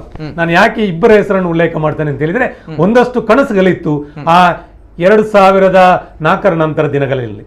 2014 ನಂತರ ಭಾರತೀಯ ಜನತಾ ಪಾರ್ಟಿ ನೇತೃತ್ವದ ನರೇಂದ್ರ ಮೋದಿ ಬಂದಾಗ ಯಾವ ಅಟಲ್ ಬಿಹಾರಿ ವಾಜಪೇಯಿ ಅವರ ಕನಸುಗಳಿತ್ತ, ಯಾವ ಅಬ್ದುಲ್ ಕಲಾಂ ಅವರ ಕನಸುಗಳಿತ್ತ, ಅದನ್ನ ಅತ್ಯಂತ ಪರಿಪೂರ್ಣವಾಗಿ ಮಾಡಿರ್ತಕ್ಕಂಥ ಸರ್ಕಾರ ಇದ್ರೆ NDA ಸರ್ಕಾರ. ಉದ್ಯೋಗ ಅವಕಾಶಗಳು ಮಾತಾಡಿದ್ರು. ಸುಮಾರು 3,000 ನಾವು ಪಟ್ಟಿ ಮಾಡಬೇಕಾದ್ರೆ 3,800 ಕೋಟಿಯಷ್ಟು ಅನುದಾನ ಒಂದು ಕಡೆ ಬಂದಾಗ, ಹರಿದು ಬಂದಾಗ, ಕಳೆದ 2014 ನಂತರ ದಕ್ಷಿಣ ಕನ್ನಡ ಜಿಲ್ಲೆಗೆ ಮಾತ್ರವೇ 35,000 ಕೋಟಿಯನ್ನು ಕೊಡುವಂತ ವ್ಯವಸ್ಥೆನ ನಮ್ಮ ಜಿಲ್ಲೆಯ ಸಂಸದ ನಳಿನ್ ಕುಮಾರ್ ಕಟೀಲ್ ಮಾಡಿದ್ದಾರೆ. ಇದು ಸಾಧನೆ ಅಲ್ವಾ? ಇದು ವ್ಯವಸ್ಥೆಗಳಲ್ವಾ? ಹಿಂದಿನ ಬಗ್ಗೆ ಮಾತಾಡಬಹುದು, ಸರಿ ಇದೆ. ಎಲ್ಲಾ ವ್ಯವಸ್ಥೆಗಳು ಒಂದಷ್ಟು ಫೌಂಡೇಶನ್ಗಳು ಬೇಕು. ಅದರ ಜೊತೆಯಲ್ಲಿ ಎಲ್ಲ ಪಟ್ಟಿಗಳನ್ನು ನನ್ನ ಮುಂದಿನ ಚರ್ಚೆಗಳಲ್ಲಿ ಹೇಳಲಿಕ್ಕೆ ಅವಕಾಶಗಳಿದೆ. ಅದನ್ನು ಉಲ್ಲೇಖ ಮಾಡಿ ಮಾತಾಡೋಣ. ಶಿಲಾನ್ಯಾಸದ ಬಗ್ಗೆ ಜೊತೆಗೆ ಮತ್ತೆ ಶೇಖರ್ ಪೂಜಾರಿ ಒಬ್ಬ ಸಾಮಾನ್ಯ ಮತದಾರ, ಅವರ ಹತ್ರ ಪ್ರೀತಿ ಇದೆ. ನರೇಂದ್ರ ಮೋದಿ ಅಂತ ಒಬ್ಬ ಜಗತ್ತಿನ ಶ್ರೇಷ್ಠ ನಾಯಕ ಬಂದಾಗ ಬೆಳ್ಳಿಯ ತಟ್ಟೆಯಲ್ಲಿಟ್ಟು ಕೊಡಬೇಕು ಅನ್ನುವಂಥದ್ದು ಅದು ಅಭಿಮಾನದ ಮಾತು. ಆ ಅಭಿಮಾನವನ್ನು ಕೂಡ ನಾವು ಗೌರವಿಸ್ತೇವೆ. ಅಂತ 100 ಅಭಿಮಾನದ ಮಾತುಗಳು ಮನೆಯಲ್ಲಿ ಹರಡ್ತಾ ಇದೆ, ಮನೆಯಲ್ಲಿ ಹರಡ್ತಿದೆ. ಇವತ್ತು ಬಂದಿರುವಂತದ್ದು ಮತ್ತೊಂದು, ಮೋದಿ ಅಭಿಮಾನಿಗಳಲ್ಲ ಅಂತ ಹೇಳಿದ್ರಿ, ಬಿಜೆಪಿಗರಲ್ಲ ಅಂತ ಹೇಳಿದ್ರಿ, ಮಕ್ಕಳನ್ನ ತಾಯಿಯನ್ನ ಕರ್ಕೊಂಡು ಬಂದಿದ್ದಾರೆ ಅಂತ ಹೇಳಿದ್ದಾರೆ. ಯಾಕೆ ಕರ್ಕೊಂಡು ಬಂದಿದ್ದಾರೆ? ಮೋದಿಯನ್ನ ನನ್ನ ಮಗ ನೋಡಬೇಕು, ನನ್ನ ಮನೆಯ ಹಿರಿಯ ತಲೆ ಮೋದಿಯನ್ನು ನೋಡಬೇಕು ಅನ್ನೋ ಅಪೇಕ್ಷೆ ಇಟ್ಟುಕೊಂಡು ಬಂದವರು. ಅಲ್ಲಿ ಭಾರತೀಯ ಜನತಾ ಪಾರ್ಟಿಯ ಶಾಲೆ ಹಾಕೊಂಡು ಬಂದಿರಲಿಲ್ಲ. ಒಂದಷ್ಟು ಕೇಸರಿ ಶಾಲೆಗಳ ವಿಜೃಂಭಣೆ ಇತ್ತು. ಆದರೆ ಎಲ್ಲವೂ ಕೂಡ ನನ್ನ ನರೇಂದ್ರ ಮೋದಿ, ನನ್ನ ರಾಷ್ಟ್ರದ ಪ್ರಧಾನಿ ಬರ್ತಾ ಇದ್ದಾರೆ ದಕ್ಷಿಣ ಕನ್ನಡ ಜಿಲ್ಲೆಗೆ, ನನ್ನ ಮಂಗಳೂರಿಗೆ ಬರ್ತಾರೆ ಅಂತ ಹೇಳಿ ಸಣ್ಣ ಪುಟ್ಟ ಮಗುವನ್ನು ಹಿಡ್ಕೊಂಡು ಬಂದಿದ್ದಾರಲ್ಲ. ಆ ರೀತಿಯ ಪ್ರೀತಿಯನ್ನ ಪಾಪ ಕೆಲವರಿಗೆ ಊಟ ಸಿಕ್ಕಿರ್ಲಿಕ್ಕಿಲ್ಲ, ನೀರು ಸಿಕ್ಕಿರ್ಲಿಕ್ಕಿಲ್ಲ, ಆದರೂ ಕೂಡ ಬೇಸರಿಸದೆ ಅತ್ಯಂತ ಪ್ರೀತಿಯಿಂದ ಸ್ವೀಕಾರ ಮಾಡುವಂಥ ಮನಸ್ಸು ದಕ್ಷಿಣ ಕನ್ನಡ ಜಿಲ್ಲೆ ಇತ್ತು. ಮತ್ತು ವಿಶೇಷವಾಗಿ ನನ್ನ ಕಾರ್ಯಕರ್ತರನ್ನ, ದಕ್ಷಿಣ ಕನ್ನಡ ಜಿಲ್ಲೆಯ ಬಿಜೆಪಿ ಕಾರ್ಯಕರ್ತರನ್ನ ನೇರವಾಗಿ ಅಭಿನಂದಿಸಲೇಬೇಕು. ಎಲ್ಲೆಲ್ಲಿಂದ ಕರ್ಕೊಂಡು ಬಂದಿದ್ದಾರ ಅಷ್ಟೇ ಜೋಪಾನವಾಗಿ ಮನೆ ಮುಟ್ಟಿಸುವಂಥ ಕೆಲಸವನ್ನ ನಮ್ಮ ಕಾರ್ಯಕರ್ತರ ಬಸ್ಸಲ್ಲಿ ಕೂತು ಮಾಡಿದ್ದಾರೆ. ಅದಕ್ಕೋಸ್ಕರ ಅವರಿಗೂ ಕೂಡ ನಾನು ನೆನಪಿಸದೆ ಹೋದರೆ ನಮ್ಮಿಂದ ತಪ್ಪಾಗಬಹುದು. ಅಂತ ದೇವದುರ್ಲಭ ಕಾರ್ಯಕರ್ತರು ಭಾರತೀಯ ಜನತಾ ಪಾರ್ಟಿಯಲ್ಲಿ ಇರೋದ್ರಿಂದಲೇ ನರೇಂದ್ರ ಮೋದಿ ಅಂತ ನಾಯಕರು ಇವತ್ತು ಅಗ್ರಮಾನ್ಯಾಗಿ ಬೆಳೀತಾರೆ ಅಂತಾದ್ರೆ ಪ್ರೀತಿಯಿಂದ ಒಪ್ಪಿಕೊಳ್ತಾರೆ. ಹೊರಗೆ ಬರುವಂತ ಸಂದರ್ಭದಲ್ಲಿ ನಿಮ್ಗೆ ಗೊತ್ತಿದೆ, ಕಳೆದ ಬಾರಿ ಪ್ರವಾಸಗಳಾದಂಥ ಸಂದರ್ಭದಲ್ಲಿ ನರೇಂದ್ರ ಮೋದಿ ಅವರು ಎಲ್ಲಾ ಭದ್ರತಾ ವಿಚಾರ ಬಿಟ್ಟು ಹೊರಗೆ ಎಳೆದು ನಮಸ್ಕಾರಗಳು ಮಾಡಿದರು. ಈ ಬಾರಿ ಅವರಿಗೆ ಒಂದಷ್ಟು ಭದ್ರತಾ ವ್ಯವಸ್ಥೆಗಳಿದೆ, ಖಂಡಿತ ಹೊರಗೆ ಬರಲಿಕ್ಕೆ ಅವಕಾಶಗಳಿರುವುದಿಲ್ಲ. ಆದರೂ ಕೂಡ ಮತ್ತೆ ತನ್ನ ವಾಹನವನ್ನು ಮೆಲ್ಲಗೆ ಮಾಡಿ ಜನರ ಹತ್ರ ಕೈ ಬೀಸುವಂಥ ಕೆಲಸವನ್ನು, ಒಂದು ರೀತಿಯ ಪ್ರೀತಿಯನ್ನು ಹಂಚುವಂಥ ಕೆಲಸವನ್ನು ನರೇಂದ್ರ ಮೋದಿ ಮಾಡಿದ್ದಾರೆ. 100ಕ್ಕೆ 100 ಏನು ಯೋಜನೆಗಳ ಅನುಷ್ಠಾನ ಆಗುತ್ತಾ, ದಕ್ಷಿಣ ಕನ್ನಡ ಜಿಲ್ಲೆಯಲ್ಲಿ ಉದ್ಯೋಗಾವಕಾಶಗಳು ಕಲ್ಪಿಸಲಾಗುತ್ತೆ. ಅದರ ಜೊತೆಯಲ್ಲಿ ಡೈರೆಕ್ಟ್ ಏನು ಎಂಪ್ಲಾಯ್ಮೆಂಟ್ ಏನಿದೆ ಅದರ ಜೊತೆಯಲ್ಲಿ ಅದರ ಹೊರತಾಗಿರ್ತಕ್ಕಂಥ ಈ ವ್ಯವಸ್ಥೆಯ ಭಾಗದಲ್ಲಿ ತೊಡಗಿಸಿಕೊಂಡವರಿಗೆ ಉದ್ಯೋಗಾವಕಾಶಗಳು ಬರುವುದಿದ್ರೆ ಅದು ದಕ್ಷಿಣ ಕನ್ನಡ ಜಿಲ್ಲೆಗೆ ಬರುವಂಥದ್ದು. ಓಕೆ ನಿನ್ನೆ ದಿನ ಹಾಗಾದ್ರೆ ಅಲ್ಲಿ ಜನ ಸೇರಿರುವಂಥದ್ದು ಮೋದಿಯವರನ್ನ ನೋಡ್ಲಿಕ್ಕೆ ಅಲ್ಲ, ಬದಲಾಗಿ ಅಲ್ಲಿ ಸೇರಿರುವಂಥದ್ದು ಬಿಜೆಪಿ ಕಾರ್ಯಕರ್ತರು ಅಥವಾ RSS ನ ಕಾರ್ಯಕರ್ತರು, ಸಂಘ, ಹೀಗಾಗಿ ಹಿಂದುತ್ವದ ವಿಚಾರದಲ್ಲಿ ಸೇರಿರುವಂಥದ್ದು ಒಪ್ಪಿಕೊಂಡಿದ್ದಾರಲ್ಲ. ಯಾವ ನಾಯಕರು ಬಂದಾಗ ಜನ ಸೇರ್ತಾರೆ ಅನ್ನೋದು ಗೊತ್ತಿದೆ, ಯಾವ ನಾಯಕರು ಒಬ್ರು ಬಂದಾಗ ಜನರಲ್ಲಿ ಉತ್ಸಾಹ ಏನಿದೆ ಅಂತ ಗೊತ್ತಿದೆ. ನಾನು ಕೂಡ ಪಾರ್ಟಿ ಕೆಲಸ ಮಾಡುವನು. ನಮಗೆ ಗ್ರಾಮಾಂತರ ಪ್ರದೇಶದಲ್ಲಿ ಹೋಗುವಂತ ಸಂದರ್ಭದಲ್ಲಿ ನರೇಂದ್ರ ಮೋದಿ ಅವರು ಬರ್ತಾರೆ ಅಂದ ತಕ್ಷಣ ಯಾವುದೇ ಮರುಮಾತಿಲ್ಲದೆ, ಯಾವುದೇ ಅಭಿವೃದ್ಧಿ ಕೆಲಸ ಕಾರ್ಯಗಳ ಪ್ರಶ್ನೆ ಮಾಡದೆ ನಾವು ಆ ಸಭೆಯಲ್ಲಿ ಇರ್ತೇವೆ ಅನ್ನುವಂತ ಮಾನಸಿಕತೆ ಇದೆ ಅಲ್ಲ, ಅದು ದಕ್ಷಿಣ ಕನ್ನಡ ಜಿಲ್ಲೆ ವಿಶೇಷತೆ. ಯಾಕಂದ್ರೆ ಒಪ್ಪಿಕೊಳ್ಳುವಂತ ಮನಸ್ಸು ಮತ್ತು ಅಪ್ಪಿಕೊಳ್ಳುವಂತ ಮನಸ್ಸುಗಳು ಅತ್ಯಂತ ಶ್ರೇಷ್ಠವಾಗಿ ಗಮನಿಸುವಂತ ರಾಜ್ಯ, ರಾಷ್ಟ್ರ ಗಮನಿಸಬೇಕಾದ್ರೆ ದಕ್ಷಿಣ ಕನ್ನಡ ಜಿಲ್ಲೆಯನ್ನು ಅಲ್ಲಿ ನೇರವಾಗಿ ಜನರು ಸೇರಿರುವಂತದ್ದು ನಮ್ಮ ಕರಾವಳಿ ಭಾಗದಲ್ಲಿ 2-3 ಲಕ್ಷ ಜನ ಸೇರಿರುವಂತದ್ದು ನೇರವಾಗಿ ಮೋದಿ ಅವರನ್ನ ನೋಡ್ಲಿಕ್ಕೆ. ಮೋದಿ ಅವರು ತಮ್ಮ ಅಧಿಕೃತ ನಾಯಕರು. ಸೊ ಹಾಗೆ ಅನೇಕ ಕಮೆಂಟ್ಸ್ ಗಳು ಕೂಡ ಇಲ್ಲಿ ಬರ್ತಾ ಇದೆ. ಒಂದು ವೆರಿ ಇಂಟ್ರೆಸ್ಟಿಂಗ್ ಕಮೆಂಟ್ ಅನ್ನೋದು ಬಹುಶಃ ಈ ಸಂದರ್ಭ, ಯಾಕಂದ್ರೆ ಈಗಾಗಲೇ ಕಾರ್ಯಕರ್ತರ ಅಸಮಾಧಾನಗಳು ಜೊತೆಗೆ ಕೆಲವು ವಿಚಾರಗಳು ನಡೀತಾ ಇದೆ ನಮ್ಮ ಜಿಲ್ಲೆಯಾದ್ಯಂತ. ಹಾಗಾಗಿ ಈ ಒಂದು ವಿಚಾರ ಬಹುಶಃ ಏನು ನಾನು ರಿಲೆವೆಂಟ್ ಅನ್ನೋದು ಕಾಣ್ತದೆ. ಹೇಳಿದ್ದಾರೆ, ರ್ಯಾಲಿಗೆ ಜನ ಬಂದಿದ್ದು ಮೋದಿಜಿ ಅವರನ್ನ ನೋಡಲು ಮಾತ್ರ, ಬೇರೆ ಯಾರನ್ನು ನೋಡಲ್ಲ ಅಲ್ಲ ಅನ್ನುವಂತಹ ಮಾತುಗಳು. ಜೊತೆಗೆ ಮಾನ್ಯ ನರೇಂದ್ರ ಮೋದಿಜಿ ಅವರನ್ನ ದಕ್ಷಿಣ ಕನ್ನಡದ ಮುಂದಿನ ಕ್ಯಾಂಡಿಡೇಟ್ ಆಗಿ ಸ್ಪರ್ಧಿಸುವಂತೆ ನಮ್ಮ ವಿನಂತಿ, ಈ ವಿನಂತಿಯನ್ನು ನಾವೆಲ್ಲರೂ ಮಾಡೋಣ ಅನ್ನುವಂತಹ ಮಾತನ್ನು ಒಬ್ರು ಹೇಳ್ತಾ ಇದ್ದಾರೆ, ಮಂಜು ಅವರು ಹೇಳ್ತಾ ಇದ್ದಾರೆ. ಸೊ ಹಾಗಾಗಿ ಈ ಒಂದು ವಿಚಾರವನ್ನ ಕೇಳ್ತಾ ಇದ್ದಾರೆ. ಯಾಕಂದ್ರೆ ನರೇಂದ್ರ ಮೋದಿ ಅವರನ್ನ ನಮ್ಮ ಕರಾವಳಿ ಭಾಗದಲ್ಲಿ ಮುಂದಿನ ಬಿಜೆಪಿಯ ಅಭ್ಯರ್ಥಿಯಾಗಿ ಸ್ಪರ್ಧಿಸಬೇಕು ಅನ್ನುವಂತಹ ಒಂದು ಕೂಗು ಕೂಡ ಈಗಾಗಲೇ ಎದ್ದಿರುವಂತ. ಯಾಕಂದ್ರೆ ಕರಾವಳಿ ಭಾಗ ಅಂತ ಬಂದಾಗ ಹೇಳಿ ಕೇಳಿ ಇದು ಬಿಜೆಪಿಯ ಭದ್ರಕೋಟೆ, ಅದಕ್ಕಿಂತ ಜಾಸ್ತಿಯಾಗಿ ಕೇಸರಿಯ ಭದ್ರಕೋಟೆ, ಹಿಂದುತ್ವದ ಭದ್ರಕೋಟೆ. ಈ ಹಿಂದುತ್ವದ ಭದ್ರಕೋಟೆಯಲ್ಲಿ ನರೇಂದ್ರ ಮೋದಿ ಅವರಿಗೆ ನಿನ್ನೆ ಸಿಕ್ಕಿರುವಂತಹ ಒಂದು ಅಭೂತಪೂರ್ವವಾಗಿರುವಂತಹ ಸ್ವಾಗತ ಏನಿದೆ, ಆ ಸ್ವಾಗತಗಳು ಈ ಹಿಂದೆ, ನಿನ್ನೆ ಮಾತ್ರ ಅಲ್ಲ, ಈ ಹಿಂದೆ ಕೂಡ ಅದೇ ರೀತಿ ಇತ್ತು.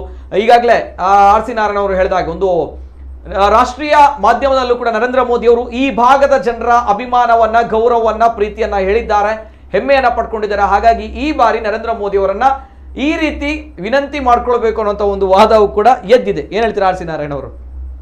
ನರೇಂದ್ರ ಮೋದಿ ಅಂತ ನಾಯಕನಿಗೆ ಕ್ಷೇತ್ರ ಯಾವುದು ಅಂತ ಇಲ್ಲ. ಮಂಗಳೂರು ಆದ್ರೆ ಮಂಗಳೂರು, ಗುಜರಾತ್ ಅಲ್ಲಿ ಇರ್ತಕ್ಕಂಥ ಯಾವ್ದಾದ್ರು ಕ್ಷೇತ್ರ ಗುಜರಾತ್ ಅಲ್ಲಿ, ಕೇರಳದಲ್ಲಿದ್ರು ಕೂಡ ಎಲ್ಲಿಯಾದ್ರೂ ಕೂಡ ಹೋಗುವಂತ ವ್ಯವಸ್ಥೆಗಳು ಇರುತ್ತೆ. ಅದು ಅಭಿಮಾನ. ಆ ಅಭಿಮಾನ ಉಳಿಸಿಕೊಳ್ಳುವಂತ ಜವಾಬ್ದಾರಿ ಕೂಡ ಇಲ್ಲಿಯ ನಾಯಕರಿಗೆ ಮತ್ತು ಕೆಲವರಿಗೆ ಇದೆ. ಹೇಳಿದ್ರಿ ನರೇಂದ್ರ ಮೋದಿ ಅವರಿಗೆ ಮಾತ್ರ ಬಂದಿದ್ದಾರೆ, 100ಕ್ಕೆ 100 ಸತ್ಯ. ನರೇಂದ್ರ ಮೋದಿ ಅಂತ ನಾಯಕನನ್ನ ಯಾವತ್ತೂ ಕಾರ್ಯಕರ್ತ ಆರಾಧಿಸ್ತಾನೆ, ಪ್ರೀತಿಸ್ತಾನೆ, ಜೊತೆಯಲ್ಲಿ ಆರಾಧಿಸ್ತಾನೆ.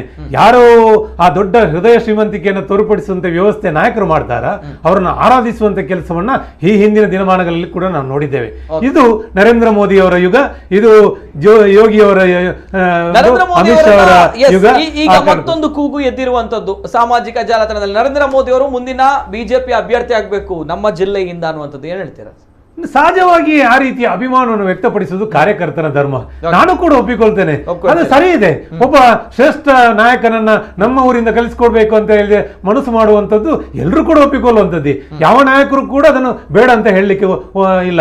ಕಾರ್ಯಕರ್ತರು ಬಿಡಿ, ನಾಯಕರು ಸಮೇತ ಅದನ್ನು ಒಪ್ಪಿಕೊಳ್ತಾರೆ. ಅದು ನಿರ್ಧಾರಗಳು ಕೋರ್ ಕಮಿಟಿಯಲ್ಲಿ ನಿರ್ಧಾರಗಳಾಗುತ್ತೆ, ಅದರ ವಿಚಾರಗಳು ಬೇರೆ.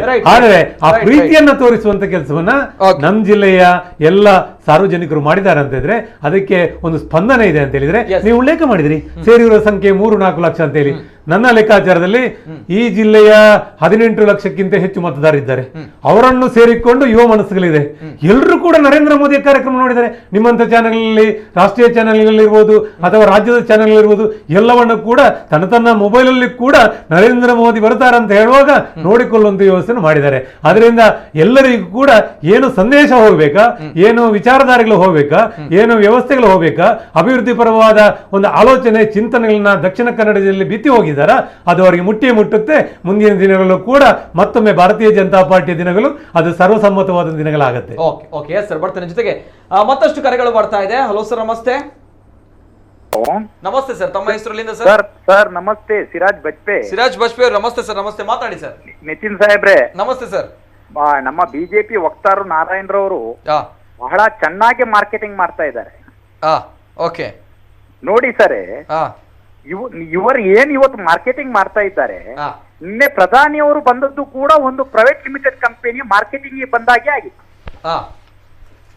ತಾವು ಅರ್ಥ ಮಾಡ್ಕೊಳ್ಳಿ. ಈಗ ಏನು ಅದಾನಿ ಅಂಬಾನಿಯವರು ಏನು ಇಲ್ಲಿ ಟೆಂಡರ್ ಅನ್ನು ತಗೊಂಡಿದ್ದಾರೆ, ಅದು ಏರ್ಪೋರ್ಟಾ, ಬಂದರ, MRPL ಇನ್ನೊಂದ, ಅದನ್ನು ಮಾರ್ಕೆಟಿಂಗ್ ಮಾಡ್ಲಿಕ್ಕೆ ಬಂದ ಹಾಗೆ ಆಗಿದೆ. ಇದನ್ನು ಬಿಜೆಪಿ ವಕ್ತಾರರು ಎಷ್ಟು ಒಪ್ಕೊಳ್ತಾರ ಬಿಡ್ತಾರೋ ನನಗೆ ಗೊತ್ತಿಲ್ಲ. ಆದ್ರೂ ಕೂಡ ನಾನು ಒಂದು ಮಾತು ಹೇಳ್ತೇನೆ, ನಿಮ್ಮ ಪಕ್ಕದಲ್ಲಿದ್ದ ಮೊಹಮ್ಮದ್ ಬಂಟ್ವಾಲ್ ಅವರೇ ಒಂದು ಸಾಕ್ಷಿ ಅದಕ್ಕೆ. ಯಾಕಂತ ಹೇಳಿದ್ರೆ ಮೊಹಮ್ಮದ್ ಬಂಟ್ವಾಲ್ ಅವರಿಗೆ VVIP ಏನು VVIP ಪಾಸ್ ಅನ್ನು ಕೊಟ್ಟಿದ್ದಾರೆ ಅಂತ ಆದ್ರೆ, ಅದೇ ಒಂದು ಕಾಲದಲ್ಲಿ ಈ UAEಗೆ ಮೋದಿಯನ್ನು ಕರೆತಂದಂತ BR ಶೆಟ್ರು ಇವತ್ತು ಹೊರಗೆ ನಿಲ್ಬೇಕಾಗಿ. ತಾವು ಅರ್ಥ ಮಾಡ್ಕೊಳ್ಬೇಕು. ಇವತ್ತು ಒಬ್ಬ ಸಾಮಾನ್ಯ ಬಂಟ್ವಾಳದಿಂದ ಬಂದಂತ ಒಬ್ಬ ವ್ಯಕ್ತಿ ಅವರಿಗೆ VVIP ಪಾಸು ಯಾಕೆ ಕೊಡೋ ಉದ್ದೇಶ ಏನು ಹೇಳಿ? ಬಟ್ ಅದೊಂದು ಅಡ್ವರ್ಟೈಸ್ಮೆಂಟ್, ಅದು ಮಾರ್ಕೆಟಿಂಗ್ ಅದು. ಯಾಕಂತ ಹೇಳಿದ್ರೆ ನಾವು ನೋಡಿ ಮುಸ್ಲಿಂ ಆದ್ರೂ ಕೂಡ ನಾವು ಅಷ್ಟು ಒಂದು ಮಾನ್ಯತೆ ಕೊಟ್ಟು ಅವರನ್ನು ನಾವು ಮುಂದ್ಗಡೆ ಕೂತ್ಕೊಳಿಸಿದ್ದೇವೆ ಅಂತ ಹೇಳಿ. ಅದೇ ಯಾಕೆ BR ಶೆಟ್ಟಿ ಅವರಿಗೆ ಅಷ್ಟು ತಡೆ ಒಡ್ಡಿದ್ರು ಒಳಗೆ ಹೋಗ್ಲಿಕ್ಕೆ? ಏನ್ BR ಶೆಟ್ಟಿ ಅವ್ರನ್ನು ಗುರ್ತವೇ ಇಲ್ವಾ? ಒಂದು ಟೈಮಲ್ಲಿ ದುಬೈಯಲ್ಲಿ ಪ್ರೋಗ್ರಾಮ್ ಮಾಡಿಕೊಂಡು ಅದರ ನೇತೃತ್ವ ವಹಿಸಿಕೊಂಡು ಅವತ್ತಿನ ದಿನ ವೆಲ್ಕಮ್ ಸ್ಪೀಚ್ ಮಾಡಿದ್ದೆ BR ಶೆಟ್ಟಿ ಅವರು. ತಮ್ಗೆ ಗೊತ್ತಿರಬಹುದು ಅಲ್ವಾ ಸರ್? ಇಂಥ ಒಂದು ಸಂದರ್ಭದಲ್ಲಿ ಅಲ್ಲಿ ಜನ ಎಷ್ಟು ಸೇರಿದಾರ, ಅದು ಹೇಗೆ ಸೇರಿದಾರ ಅನ್ನುವಂಥದ್ದು ಎಲ್ರಿಗೂ ಗೊತ್ತಿದೆ. ಅದು ಜಗ್ಗಜಾರೆ ಆಗಿದೆ. ಯಾಕಂತ ಹೇಳಿದ್ರೆ ಒಂದು ಗ್ರಾಮ ಪಂಚಾಯಿತಿಯಿಂದನೇ ಗ್ರಾಮ ಪಂಚಾಯತ್ ಸ್ಟಾಫ್ಗಳೇ ಕಡ್ಡಾಯವಾಗಿ ನಿಮ್ಮ ಈ ಸಭೆಗೆ ಬರಬೇಕು, ಕಡ್ಡಾಯವಾಗಿ ಹಾಜರಿರತಕ್ಕದ್ದು. ಸರ್ ಒಂದ್ ನಿಮಿಷ ಯಾಕೆ ಈ ಮಾತು ಹೇಳ್ತಾ ಇದ್ದೀನಿ ಅಂತ ಹೇಳಿದ್ರೆ, ನಮ್ಮ ಗ್ರಾಮ ಪಂಚಾಯತಿಯಲ್ಲಿ ನಾನು ನಿನ್ನೆ ನಮ್ಮ ಗ್ರಾಮ ಪಂಚಾಯತಿ ವಿಷಯ ಹೇಳ್ತೇನೆ. ನಾನು ಎಲ್ಲ ಜೆಂಟ್ಸ್ ಸ್ಟಾಫ್, ಲೇಡೀಸಿಗೆ ರಿಯಾಯಿತಿ ಇದೆ, ಎಲ್ಲಾ ಜೆಂಟ್ಸ್ ಸ್ಟಾಫ್ ಕಡ್ಡಾಯವಾಗಿ ಹಾಜರಿರತಕ್ಕದ್ದು. ಹಾಗಾದ್ರೆ ನಮ್ಮ ಈ ಅವಿಭಜಿತ ಜಿಲ್ಲೆಯಲ್ಲಿ ಎಷ್ಟು ಗ್ರಾಮ ಪಂಚಾಯತ್ಗಳಿವೆ, ಎಷ್ಟು ತಾಲೂಕ್ ಪಂಚಾಯತಿಗಳಿವೆ, ಜಿಲ್ಲಾ ಪಂಚಾಯತ್ ಬಂತು, ಇದು DC ಆಫೀಸ್ ಬಂತು. ಹಾಗಾದ್ರೆ ಎಷ್ಟು ಸ್ಟಾಫ್ ಅಲ್ಲಿ ಆಲ್ರೆಡಿ ಬಂದು, ನನ್ನ ಪ್ರಕಾರ ಕಡಿಮೆ ಅಂತ ಹೇಳಿದ್ರೆ ಒಂದು 20,000 ಸ್ಟಾಫ್ ಅದೇ ಆಯ್ತು. ಓಕೆ, ಈಗ ಎಷ್ಟು ಸ್ಟಾಫ್ ಆಯ್ತು ಸರ್? 20,000. ಅವಿಭಜಿತ ದಕ್ಷಿಣ ಕನ್ನಡ ಜಿಲ್ಲೆಯ ಗ್ರಾಮ ಪಂಚಾಯತ್, ತಾಲೂಕ್ ಪಂಚಾಯತ್, ಜಿಲ್ಲಾ panchayat, DC office, 2 DC office ಇಂದ. ಹಾಗಾದ್ರೆ ನೀವು ತಿಳ್ಕೊ, ಇದು ನನಗೆ ಗೊತ್ತಿದ್ದ ವಿಷಯವನ್ನು ನಾನು ಮಾತಾಡ್ತಾ ಇದ್ದೆ. ಯಾಕಂದ್ರೆ ನಮ್ಮ ಗ್ರಾಮ ಪಂಚಾಯತಿ ವಿಷಯ ನಾನು ಮಾತಾಡ್ತಾ ಇದ್ದೆ. ನಮ್ಮ ಗ್ರಾಮ ಪಂಚಾಯತಿಯಲ್ಲಿ ಹೇಗೆ ಇದೆ ಅದೇ ರೀತಿ ಎಲ್ಲ ಕಡೆ ಕೂಡ ಆಗಿರ್ಬೋದು ಸರ್. ಎಸ್, ಇದು 20,000 ಜನರು ಅಂದ್ರೆ ಗವರ್ಮೆಂಟ್ ಆಫೀಷಿಯಲ್ಸ್ ಹೌದು ಸೇರಿದ್ರು. ಖಂಡಿತ ಅಫ್ಕೋರ್ಸ್ ಕಡ್ಡಾಯವಾಗಿ ಸೇರ್ಬೇಕು ಅಂತ ಹೇಳಿದ್ರು. ಕಡ್ಡಾಯವಾಗಿ ಇರಬೇಕು ಅದನ್ನು ಕೂಡ ನೋಡಿ ಸರ್, ಸ್ತ್ರೀ ಶಕ್ತಿ ಸಂಘಟನೆಗಳನ್ನು ಕೂಡ ಕಡ್ಡಾಯವಾಗಿ ಭಾಗವಹಿಸಬೇಕು ಅನ್ನುವಂಥದ್ದು. ಇಲ್ಲಿ ನೋಡಿ ಸರ್, ಅಭಿಮಾನಿಗಳು ಬರ್ತಾರೆ, ಅದಕ್ಕೆ ಒಂದು ಸಿರಾಜ್ ಬಾಜ್ಪೇಯಿ ಅವರೇ, ತಾವು ಕೂಡ ಗ್ರಾಮ ಪಂಚಾಯತ್ ಸದಸ್ಯರಲ್ವಾ ಸರ್? ಈಗ ನಿನ್ನೆ ಕಾರ್ಯಕ್ರಮ ಇರುವಂತ ಸರ್ಕಾರಿ ಕಾರ್ಯಕ್ರಮ ಸರ್, ಸರ್ಕಾರಿ ಪ್ರಾಯೋಜಿತ ಕಾರ್ಯಕ್ರಮ, ಅಧಿಕೃತ ಸರ್ಕಾರಿ ಕಾರ್ಯಕ್ರಮ. ಹಾಗಾಗಿ ಸರ್ಕಾರಿಯ ಪ್ರತಿನಿಧಿಗಳು ಅಲ್ಲಿ ಇರಲೇಬೇಕಾಗುತ್ತೆ ಸರ್, ಆಫೀಷಿಯಲ್ಗಳು ಇರಲೇಬೇಕು. ಒಂದ್ ಕಡೆ ಒಂದು ವಿಚಾರ, ಓಕೆ, ಜೊತೆಗೆ ಒಂದು ವಿಚಾರ, ಇನ್ನೊಂದ್ ಕಡೆ ಅದು ಪಾರ್ಟಿಯ ಕಾರ್ಯಕ್ರಮ ಅಥವಾ ಹಾಗಿದ್ರೆ ಎಸ್ ಒಪ್ಕೊಳ್ಬೇಕು ತಮ್ಮ ಮಾತನ್ನು ಕೂಡ, ಎಲ್ಲರೂ ಕೂಡ ಇರಲೇಬೇಕು. ಈಗಾಗಲೇ ಹೇಳಿದ್ದಾರೆ 50,000 ಜನರು ಸರ್ಕಾರದ ಪರವಾಗಿ ಬರ್ತಾರೆ, ಅಂದ್ರೆ ಫಲಾನುಭವಿಗಳು ಸೇರಿ ಬರ್ತಾರೆ. ಹಾಗಾಗಿ ಬರಲೇಬೇಕು 50,000 ಜನರು. ಸರ್ಕಾರಿ ಕಾರ್ಯಕ್ರಮ ಇರುವಂತದ್ದು ಅದೇ ರೀತಿ. ಜೊತೆಗೆ ಇನ್ನೊಂದು ಕಡೆ ದಯವಿಟ್ಟು ಏನ್ ಗೊತ್ತಿದೆ ಸರ್, ಸರ್ಕಾರಿ ಕಾರ್ಯಕ್ರಮ ಆಗಿರೋದ್ರಿಂದ ಸರ್ ಎಲ್ಲಾ ಸರ್ಕಾರಿ ಸ್ಟಾಫ್ ಅಲ್ಲಿಗೆ ಬರ್ಬೇಕಂತ ಇಲ್ಲ. ಈಚ್ ಗ್ರಾಮ ಪಂಚಾಯತಿಯಿಂದ ಪ್ರತಿಯೊಂದು ಸ್ಟಾಫ್ ಅಲ್ಲಿ ಬರ್ಬೇಕು ಅನ್ನುವಂಥದ್ದು ಏನಿಲ್ಲ. ಇದಕ್ಕಿಂತ ಮುಂಚೆ ಎಷ್ಟೋ ಪ್ರಧಾನಿಗಳು ಬಂದಿದ್ದಾರೆ, ಪ್ರೋಗ್ರಾಮ್ ಕೂಡ ಆಗಿದೆ. ಒಂದು ಬಂದ್ರು ಕೂಡ ತಪ್ಪಿಲ್ಲ ಅಂತ ನಾನು ಹೇಳ್ತೀನಿ. ಬಂದ್ರು ಕೂಡ ತಪ್ಪಿಲ್ಲ, ಬಂದ್ರು ಕೂಡ ತಪ್ಪಿಲ್ಲ. ಯಾಕಂತ ಹೇಳ್ತೇನೆ, ನಮ್ಮ ದೇಶದ ಪ್ರಜಾಪ್ರಭುತ್ವ ವ್ಯವಸ್ಥೆಯಲ್ಲಿ ಆಯ್ಕೆಯಾಗಿರುವಂತಹ ಪ್ರಧಾನಿಯವರು ನಮ್ಮ ಜಿಲ್ಲೆಗೆ ಬರ್ತದೆ. ಯಾರೇ ಆಗ್ಲಿ, ಮೋದಿಜಿ ಅವರನ್ನಂತದಲ್ಲ, ಮೋದಿ ಅನ್ನುವಂಥದ್ದಲ್ಲ, ಯಾರೇ ಆಗಿರ್ಲಿ, ನಮ್ಮ ಪ್ರಧಾನಿಯವರು ಬರ್ತಾರೆ ಅಂತ ಬಂದಾಗ ಸರ್ಕಾರವನ್ನ ಪ್ರತಿನಿಧಿಸುವಂತಹ ಕೆಲಸವನ್ನ ನಿರ್ವಹಿಸುವಂತಹ ಪ್ರತಿಯೊಬ್ರು ಕೂಡ ಬರ್ಲೇಬೇಕು ಅಲ್ಲಿಗೆ. ಪ್ರತಿಯೊಬ್ರು ಕೂಡ ಅಲ್ಲಿಗೆ ಬರ್ಲೇಬೇಕು. ಅವರ ಜವಾಬ್ದಾರಿಯನ್ನ, ಕರ್ತವ್ಯವನ್ನ ಪ್ರತಿಯೊಬ್ಬರು ಪಾಲಿಸಲೇಬೇಕು. ಒಂದು ತಪ್ಪಿಲ್ಲ, ವೇಟ್ ಬರ್ಲೇಬೇಕು. ಯಾಕಂದ್ರೆ ಈಗಾಗಲೇ ನಮ್ಮ ವ್ಯವಸ್ಥೆಯ ಬಗ್ಗೆ ಕೇಳಿ ಬರ್ತಾ ಇದೆ, ಏನೋ ಪರ್ಸೆಂಟ್ಗಳ ಕಮಿಷನ್ಗಳು ಆಗ್ತಾ ಇದೆ. ಬರ್ಲಿ, ಒಂದು ಮಾತುಗಳನ್ನ ಕೇಳಲಿ, ಆಗ್ಲಿ ಅನ್ನೋದು ನಾನು ಹೇಳ್ತೇನೆ. Wait sir. ಈಗ ಪ್ರತಿಯೊಬ್ರು ಕೂಡ ಪ್ರತಿನಿಧಿಗಳು ಬರೋದ್ರಲ್ಲಿ ತಪ್ಪಿಲ್ಲ. ನಾವು ಹೇಳ್ತೀರಿ ಕಡ್ಡಾಯ ಅಲ್ಲ, ಯಾರು 1-2 ಬಂದ್ರು ಸಾಕು ಅನ್ನೋದು. ಯಾಕೆ ಎಲ್ಲರೂ ಕೂಡ ಬಂದ್ರೆ ಏನಾಗುತ್ತೆ, ಏನ್ ತಪ್ಪು ನನ್ನ ಪ್ರಶ್ನೆ ಅಲ್ವಾ? ಬರ್ಲಿ. ಜೊತೆಗೆ ತಾವು ಇಲ್ಲ BR ಶೆಟ್ಟರ್ ಅವರು, ಎಸ್ ಸರ್, ನಮ್ಮ ದೇಶ ಕಂಡಂತ ಒಂದು ಶ್ರೀಮಂತ ವ್ಯಕ್ತಿ, ಜೊತೆಗೆ ನಮ್ಮ ತುಳುನಾಡಿನ ಹೆಮ್ಮೆಯ ಮಗ, ನಮ್ಮ ತುಳುನಾಡಿನ ಹೆಮ್ಮೆಯ ಮಗ. ಯಾರು ಏನೇ ಹೇಳಿ, ಈಗ ಎಷ್ಟೇ ಸೋತು ಹೋಗಿದ್ದಾರೆ ಅಥವಾ ಏನೇ ಆಗಿರಬಹುದು, ಆದ್ರೆ ನಮ್ಮ ತುಳುನಾಡಿನ ಹೆಮ್ಮೆಯ ಮಗ BR ಶೆಟ್ರು. ಅವರ ಸಾಧನೆ ಇಡೀ ದೇಶಕ್ಕೆ ಗೊತ್ತಿದೆ, ವಿಶ್ವಕ್ಕೆ ಕೂಡ ಗೊತ್ತಿದೆ. ಇವೆಲ್ಲದರ ಜೊತೆ ನಿನ್ನೆ ನಡೆದಿರುವಂತಹ ಒಂದು ಕಾರ್ಯಕ್ರಮ, ಅಲ್ಲಿ ಅವರನ್ನ ನಡೆಸಿಕೊಂಡಿರುವಂತಹ ರೀತಿ, ಎಸ್, ಪ್ರಥಮವಾಗಿ ನೋಡಿದಾಗ ಬಹಳಷ್ಟು ನೋವಾಗಿದೆ. ನೋ ಡೌಟ್ ನೋವಾಗಿದೆ. ಅದರಲ್ಲಿ 2 ಮಾತುಗಳಿಲ್ಲ. ಯಾಕಂದ್ರೆ ಅವರು ಆ ಸ್ಥಾನಮಾನದಲ್ಲಿ ಇರಬಾರ್ದಿತ್ತು ಅನ್ನುವಂಥ, ಅವರು ನಡೆದುಕೊಂಡು ಬಂದು, ಜೊತೆಗೆ ಅಲ್ಲಿ ಅವರನ್ನ ಒಳಗೆ ಹೋಗುವಂತಹ ಸಂದರ್ಭಗಳಲ್ಲಿ ಆಗಿರುವಂತಹ ತಕರಾರುಗಳು. ಆದ್ರೆ ಒಂದು ವಿಚಾರ ಅದನ್ನೇ ಹೇಳ್ತಾ ಇರೋದು, ದಯವಿಟ್ಟು ನಂಗೆ ಮಾತಾಡ್ಲಿಕ್ಕೆ ಒಂದು ಅವಕಾಶ ಕೊಡಿ. Yes, at the same time ಅಲ್ಲಿ ಆಗಿರುವಂತಹ ಅವ್ಯವಸ್ಥೆಗಳ ಬಗ್ಗೆ ನಾನು ಒಪ್ಕೊಳ್ತೀನಿ, ಇಲ್ಲ ಅಂತ ಹೇಳಲ್ಲ. ಆದ್ರೆ ಅಲ್ಲಿ ಆಗಿರುವಂತದ್ದು ಪ್ರಧಾನಮಂತ್ರಿ ಅವರ ಕಾರ್ಯಕ್ರಮ, ಅಲ್ಲಿ ಸಾರ್ವಜನಿಕವಾಗಿರುವಂತಹ ವಿಚಾರಗಳಲ್ಲಿ ಕೆಲವು ಪ್ರೋಟೋಕಾಲ್ಗಳಿರುತ್ತೆ, SPG ಅವರ ಪ್ರೋಟೋಕಾಲ್ಗಳಿರುತ್ತೆ. ಭದ್ರತೆಯ ದೃಷ್ಟಿಯಿಂದ, ರಕ್ಷಣೆಯ ದೃಷ್ಟಿಯಿಂದ ಈ ರೀತಿಯ ಪ್ರಕ್ರಿಯೆಗಳು ಯಾರೇ ಆಗಿರ್ಲಿ, ಈ ರೀತಿಯ ಪ್ರಕ್ರಿಯೆಗಳನ್ನ ಅಲ್ಲಿ ಪಾಲನೆ ಮಾಡಲೇಬೇಕಾಗುತ್ತೆ ಪ್ರಧಾನಮಂತ್ರಿ ಅನ್ನುವಂತಹ ದೃಷ್ಟಿಯಿಂದ. ನೀವು ಅದನ್ನ ಹೇಳಿದ್ರೆ ನಾನು ಒಪ್ಕೊಳ್ಳೋದಿಲ್ಲ. ಯಾಕೆ ಗೊತ್ತಿದೆ ಸರ್, ನೀವೇ ಹೇಳ್ತಾ ಇದ್ದೀರಿ BR ಶೆಟ್ಟರ್ ಅವರು ನಮ್ಮ ದಕ್ಷಿಣ ಕನ್ನಡ ಜಿಲ್ಲೆಯ ಒಬ್ಬ ದೊಡ್ಡ ಬಿಸಿನೆಸ್ ಮ್ಯಾನ್ ಆಗಿ ಈ ಜಿಲ್ಲೆಗೆ ಹೆಸರು ತಂದವರು ಅಂತ ಹೇಳಿ ತಾವೇ ಹೇಳ್ತಾ ಇದ್ದೀರಿ. ಅಂತ ಒಬ್ಬ VVIP ಅವರಿಗೆ ಇವತ್ತು ಒಳಗೆ ಹೋಗ್ಲಿಕ್ಕೆ ಬಿಡ್ಲಿಲ್ಲ ಅಂತ ಹೇಳಿದ್ರೆ ಎಷ್ಟು ನೆಟ್ಟಕ್ಕಿರ್ಬೋದು? ಇದರ ಉದ್ದೇಶ ಏನು? ಯಾಕೆ ಅದು ಒಬ್ಬ ಸಾಮಾನ್ಯ ಪ್ರಜೆ ಬಂಟ್ವಾಳದಿಂದ ಮೊಹಮ್ಮದ್ ಅವರನ್ನು ವಿವಿಐಪಿ ಪಾಸ್ ಕೊಟ್ಟು ಒಳಗೆ ಕಳಿಸ್ತಾರಂತ ಹೇಳಿದ್ರೆ ಇದರ ಅರ್ಥ ಏನು? ಏನಿಲ್ಲ ಸರ್, ಇದು ಅಡ್ವರ್ಟೈಸ್ಮೆಂಟ್. ಸ್ಪಷ್ಟನೆ ಕೊಡ್ತಾರೆ. ಬಿಫೋರ್ ದಟ್ ನಾನು ಕೂಡ ಒಂದು ಸರ್ ಒಂದು ನಿಮಿಷ ನಾನು ಇದನ್ನು ಪೂರ್ತಿ ಇದು ಮಾರ್ಕೆಟಿಂಗ್. ನಿನ್ನೆ ಕೂಡ ಮಾನ್ಯ ಗೌರವಾನ್ವಿತ ಪ್ರಧಾನಿಯವರು ಬಂದಿರೋದು ಕೂಡ ಮಾರ್ಕೆಟಿಂಗಿಗೆ. ಯಾಕಂತ ಹೇಳಿದ್ರೆ ಅದಾನಿ ಮತ್ತು ಅಂಬಾನಿಯವರ ಒಂದು ರೆಪ್ರೆಸೆಂಟೇಟಿವ್ ಆಗಿಯೇ ಬಂದಿದ್ದಾರೆ ಅವರು. ಇವತ್ತು ನಿನ್ನೆ ನಿಜವಾಗ್ಲೂ ನೋಡುವಾಗ ಏನು 3,000 ಚಿಲ್ಲರೆ ಏನೋ ಕೋಟಿಯನ್ನು ಇಲ್ಲಿಗೆ ತಂದು ಹಾಕಿದ್ದಾರೆ ಅನ್ನೋದು ನಿಜವಾಗ ಒಂದು ಹೊಸ ಪೋರ್ಟ್ ಅನ್ನೇ ಉದ್ಘಾಟನೆ ಮಾಡಿದಾಗೆ ಆಗಿದೆ. ಒಂದು ಹೊಸ ಪೋರ್ಟ್ ಉದ್ಘಾಟನೆ ಆಗಿ ಮಾಡಿದೆ. ನಾನು ಹುಟ್ಟಿದಾಗಿನಿಂದಲೇ ಪೋರ್ಟ್ ಇದೆ. ಯಾರಾದ್ರೂ ಗೊತ್ತಿಲ್ಲದವ್ರು ತಿಳ್ಕೊಳ್ಬೇಕು. ಇದೊಂದು ಹೊಸ ಪೋರ್ಟ್ ಅನ್ನು ಇವತ್ತೇನು ಶಂಕುಸ್ಥಾಪನೆ ಮಾಡ್ತಾ ಇದ್ದಾರೆ ಅನ್ನುವಂಥದ್ದು. ಬಟ್ ಈಗ ಆಗಬಾರದು. ದಯವಿಟ್ಟು ಸಿರಾಜ್ ಬಶ್ಪಿ ಅವರೇ, ತದನಂತರ BR ಶೆಟ್ರು ತದನಂತರ ಅಲ್ಲಿಂದ ಹೋಗಿಲ್ಲ. BR ಶೆಟ್ರನ್ನ ತದನಂತರ ಒಳಗೆ ಬಿಡಲಾಗಿದೆ. ತದನಂತರ ರಾಜ ಮರ್ಯಾದೆಯಲ್ಲೇ ಅವರಿಗೆ VIP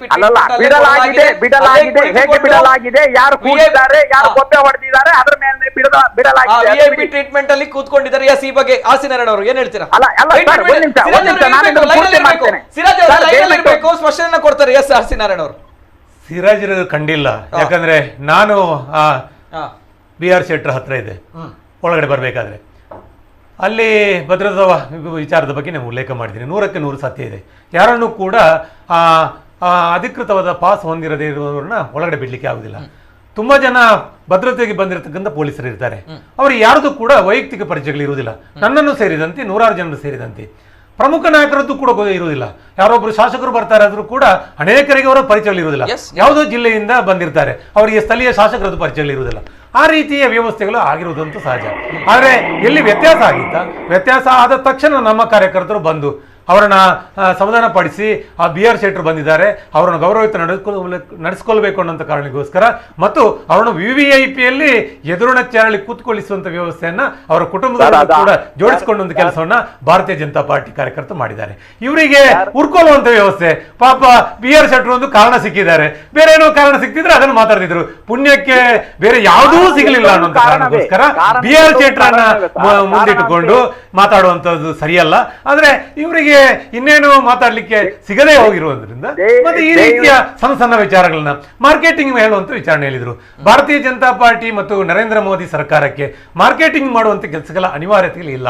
ಯಾಕೆ ಅನಿವಾರ್ಯತೆಗಳಿಲ್ಲ ಅಂತ ಹೇಳಿದ್ರೆ, ಈ ದೇಶದಲ್ಲಿ ಒಂದಷ್ಟು ಬದಲಾವಣೆಗಳನ್ನ, ಒಂದಷ್ಟು ಅಭಿವೃದ್ಧಿ ಕೆಲಸ ಕಾರ್ಯಗಳನ್ನ, ಇವತ್ತು ದೇಶದಲ್ಲಿ ರಾಷ್ಟ್ರದಲ್ಲಿ ಒಂದು ಅತ್ಯುನ್ನತ ಗೌರವ, ಒಂದು ಸ್ಥಾನಮಾನಗಳು ಒಬ್ಬ ನರೇಂದ್ರ ಮೋದಿಗೆ ಸಿಗಬೇಕಾದ್ರೆ ಏನೋ ಹೋರಾಟಗಳು, ಏನೋ ಅಭಿವೃದ್ಧಿ ಕೆಲಸಗಳು, ಏನು ಯೋಜನೆಗಳ ಆಲೋಚನೆಗಳು ಇಡೀ ವಿಶ್ವಕ್ಕೆ ಕೊರೋನಾ ಸಂದರ್ಭದಲ್ಲಿ ಏನು ಕೊಟ್ಟಿದೆ ಅನ್ನೋದನ್ನ ವಿಶ್ವ ಒಪ್ಪಿಕೊಂಡಿದೆ. ಅಂತ ಒಪ್ಪಿಕೊಂಡಂತ ಅಗ್ರಗಣ್ಯ ರಾಷ್ಟ್ರದ ನಾಯಕನನ್ನ ಪ್ರೀತಿಯಿಂದ ಗೌರವಿಸುವುದು ಕೂಡ ಅಷ್ಟೇ ಸರಿ.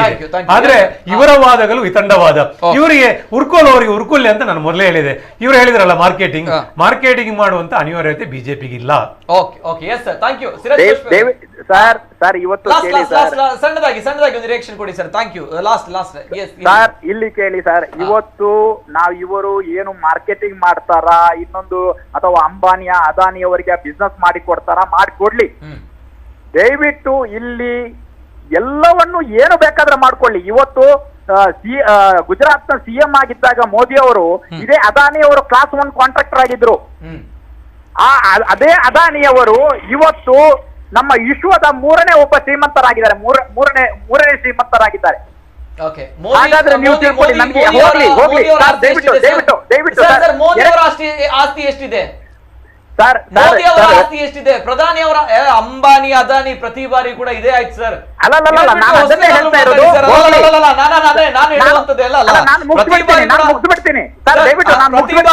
ಅದಾನಿ ಅಂಬಾನಿ ಇದೇ ಆಯ್ತು ಸರ್. ಇದನ್ನ ಬಿಟ್ಟು ಬೇರೆ ಏನಾದ್ರು ಮಾತಾಡಿ ಸರ್.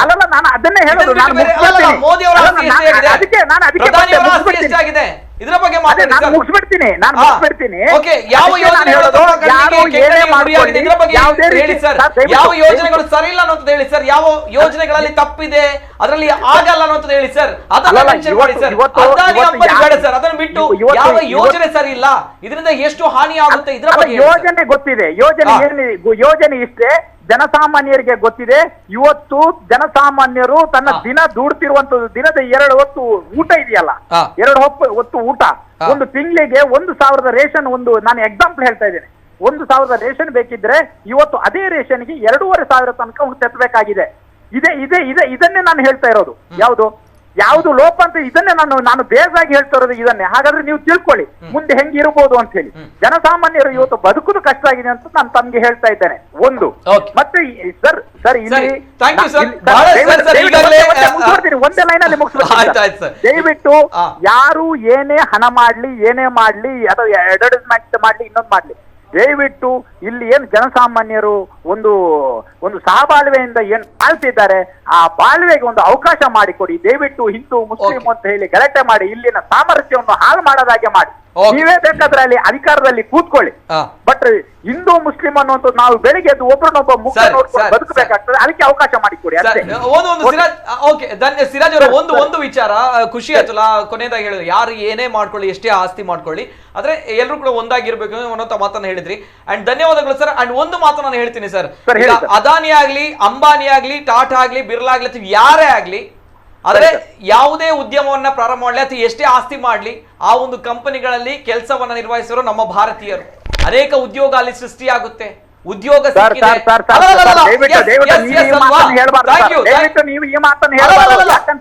ನೋಡಿ ಸರ್, ದಯವಿಟ್ಟು ಒಂದು ನಿಮಿಷ. ನೀವು ಸೃಷ್ಟಿ ಆಗ್ತದೆ ಸರಿ, ಯಾವುದು ಉದ್ಯೋಗ ಸೃಷ್ಟಿ ಆಗ್ತದೆ ಸರಿ, ಆದ್ರೆ ಏನು ಸಣ್ಣ ಉದ್ಯಮಗಳನ್ನು ಮಾಡ್ಕೊಂಡಿದ್ದಾರಲ್ಲ, ಸಣ್ಣ ಕಿರಾಣಿ ಅಂಗಡಿಗಳನ್ನು ಇಟ್ಕೊಂಡಿರ್ತಾರಲ್ಲ, ಅವ್ರ ಪಾಡೇನು ಸರ್? ಇವರೇ ಅದೇ ನಾಳೆ ಇದು ಮೊನೋಪೋಲಿ ಆಗತ್ತೆ, ಅದನ್ನ ನಾವು ತಿಳ್ಕೋಬೇಕು. ಹಾಗಾದ್ರೆ ಓಕೆ ರೈಟ್ ಸರ್, ಅದನ್ನು ಕೂಡ ಹೇಳ್ತೀರಾ. ಕಲ್ತು ಹೊರಗೆ ಬಂದಾಗ ವಿದ್ಯಾರ್ಥಿಗಳಿಗೆ ಇದಿಲ್ಲ, ಜಾಬ್ ಇಲ್ಲ, ಕೆಲಸ ಇಲ್ಲ, ಕಲ್ತಿದ್ದಾರೆ ದೊಡ್ಡ ದೊಡ್ಡ ಡಿಗ್ರಿ, ಅಲ್ಲ ಕಲ್ತು ಏನ್ ಅಂಗಡಿ ಇಡಿ ಇನ್ನೋ ಹೇಳ್ದಾಗ ಅದು ಕೂಡ ಏನಪ್ಪ ಕಲ್ತು ಟೀ ಅಂಗಡಿ ಇಡ್ಬೇಕಾ, ಏನಪ್ಪ ಕಲ್ತು ಗಿರಣಿ ಅಂಗಡಿಯಲ್ಲಿ ಇಡ್ಬೇಕಾ,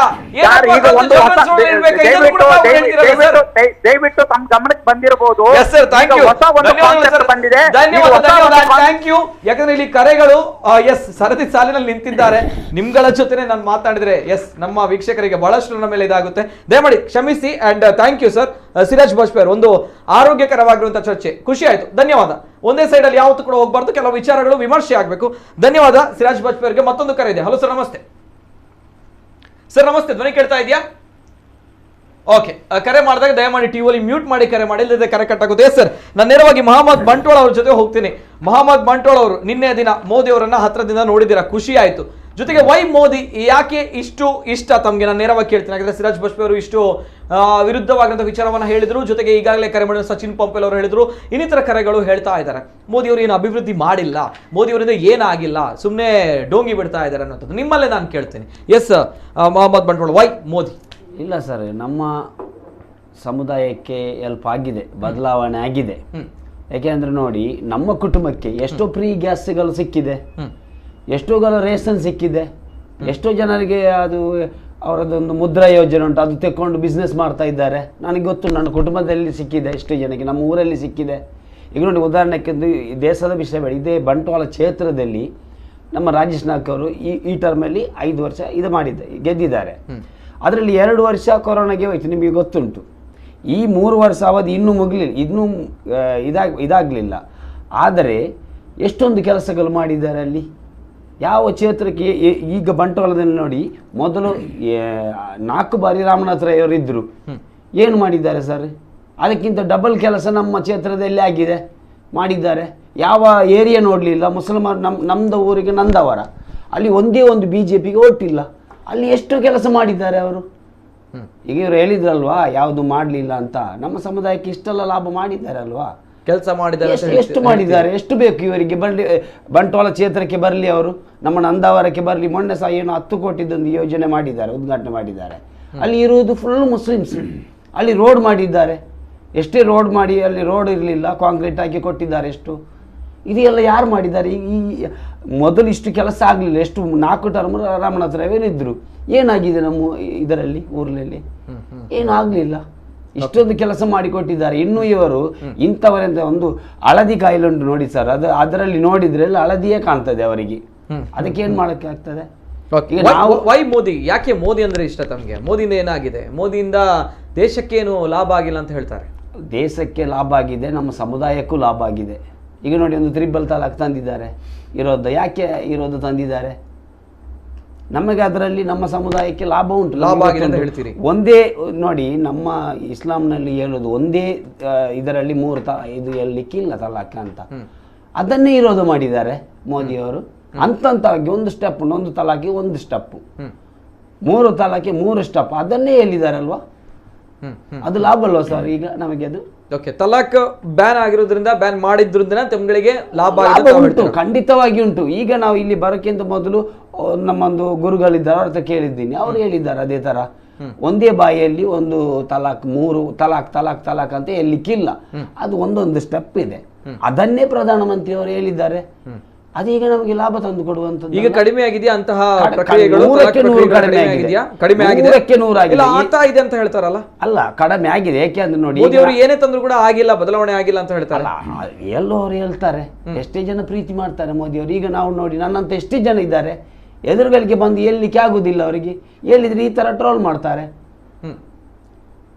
ಏನಾದ್ರೂ ಹೇಳಿದ್ರೆ ಎಲ್ಲರಿಗೂ ಗೊತ್ತುಂಟು ನಮಗೆ ಲಾಭ ಉಂಟು. ನಮ್ಮ ಸಮುದಾಯಕ್ಕೆ ಪ್ರಧಾನಮಂತ್ರಿ ಬಂದದ್ದು ಲಾಭ ಉಂಟು, ಖಂಡಿತವಾಗಿಯೂ ಉಂಟು. ಓಕೆ, ಹಾಗಾದ್ರೆ ತಲಾಕ್ ವಿಚಾರವಾಗಿ ತಮ್ಗಳಿಗೆ 100ಕ್ಕೆ 100 ಉಂಟು. ಪಾಲನೆ ಮಾಡ್ತಾರೆ? ಹಾಗಾದ್ರೆ ಪಾಲನೆ ಮಾಡಿದ್ದಾರೆ, ಮಾಡ್ತಾ ಇದ್ದಾರೆ. ಎಲ್ಲರಿಗೂ ಇದೇ ಯೋಜನೆ ಕಾಂಗ್ರೆಸ್ ಸರ್ಕಾರದಲ್ಲಿ ತಂದ್ರೆ 90% ಮುಸಲ್ಮಾನರು ಒಳ್ಳೆದೇ ಆಯ್ತು ಅಂತ ಹೇಳ್ತಾರೆ. ಹೌದಾ? ಖಂಡಿತ ಹೇಳ್ತಾರೆ. ಈಗ ನಾನು ಕೇರಳಕ್ಕೆ ಹೋಗ್ತೀನಿ, ಅಲ್ಲೊಂದು ಇಲ್ಲಿ ಒಂದು ಮದುವೆ ಆಗಿದೆ, ಕೇರಳಕ್ಕೆ ಹೋಗಿ ಒಂದು ಮದುವೆ ಆಗ್ತೀನಿ, ಅಲ್ಲಿ ಬಿಟ್ಟು ಬರ್ತೀನಿ, ಅಲ್ಲಿ 2-3 ಮಕ್ಕಳಾಗ್ತದೆ, ಅಲ್ಲಿ ಬಿಟ್ಟು ಬರ್ತೀನಿ.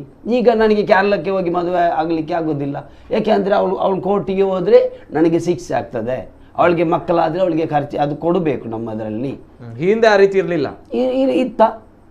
ಇರಲಿಲ್ವಾ? ನಾನು ನಿಮ್ಮ ಇರಲಿಲ್ಲ. ಇಲ್ಲ, ಓಕೆ, ಅವಕಾಶ ಇತ್ತು ಕೋರ್ಟ್ಗೆ ಏನಾದರೂ ನಮ್ದಲ್ಲಿ ಪಂಚಾಯತಿಗೆ ಮಸೀದಿಯಲ್ಲಿ ಏನಾದರೂ ಪಂಚಾಯತಿಗೆ ಮಾಡಿ ತಲಾಕ್ ತಲಾಕ್ ತಲಾಕ್ ಅಂದ್ರೆ ತಲಾಕ್ ಆಯ್ತು. ಆ ಥರ ಇತ್ತು.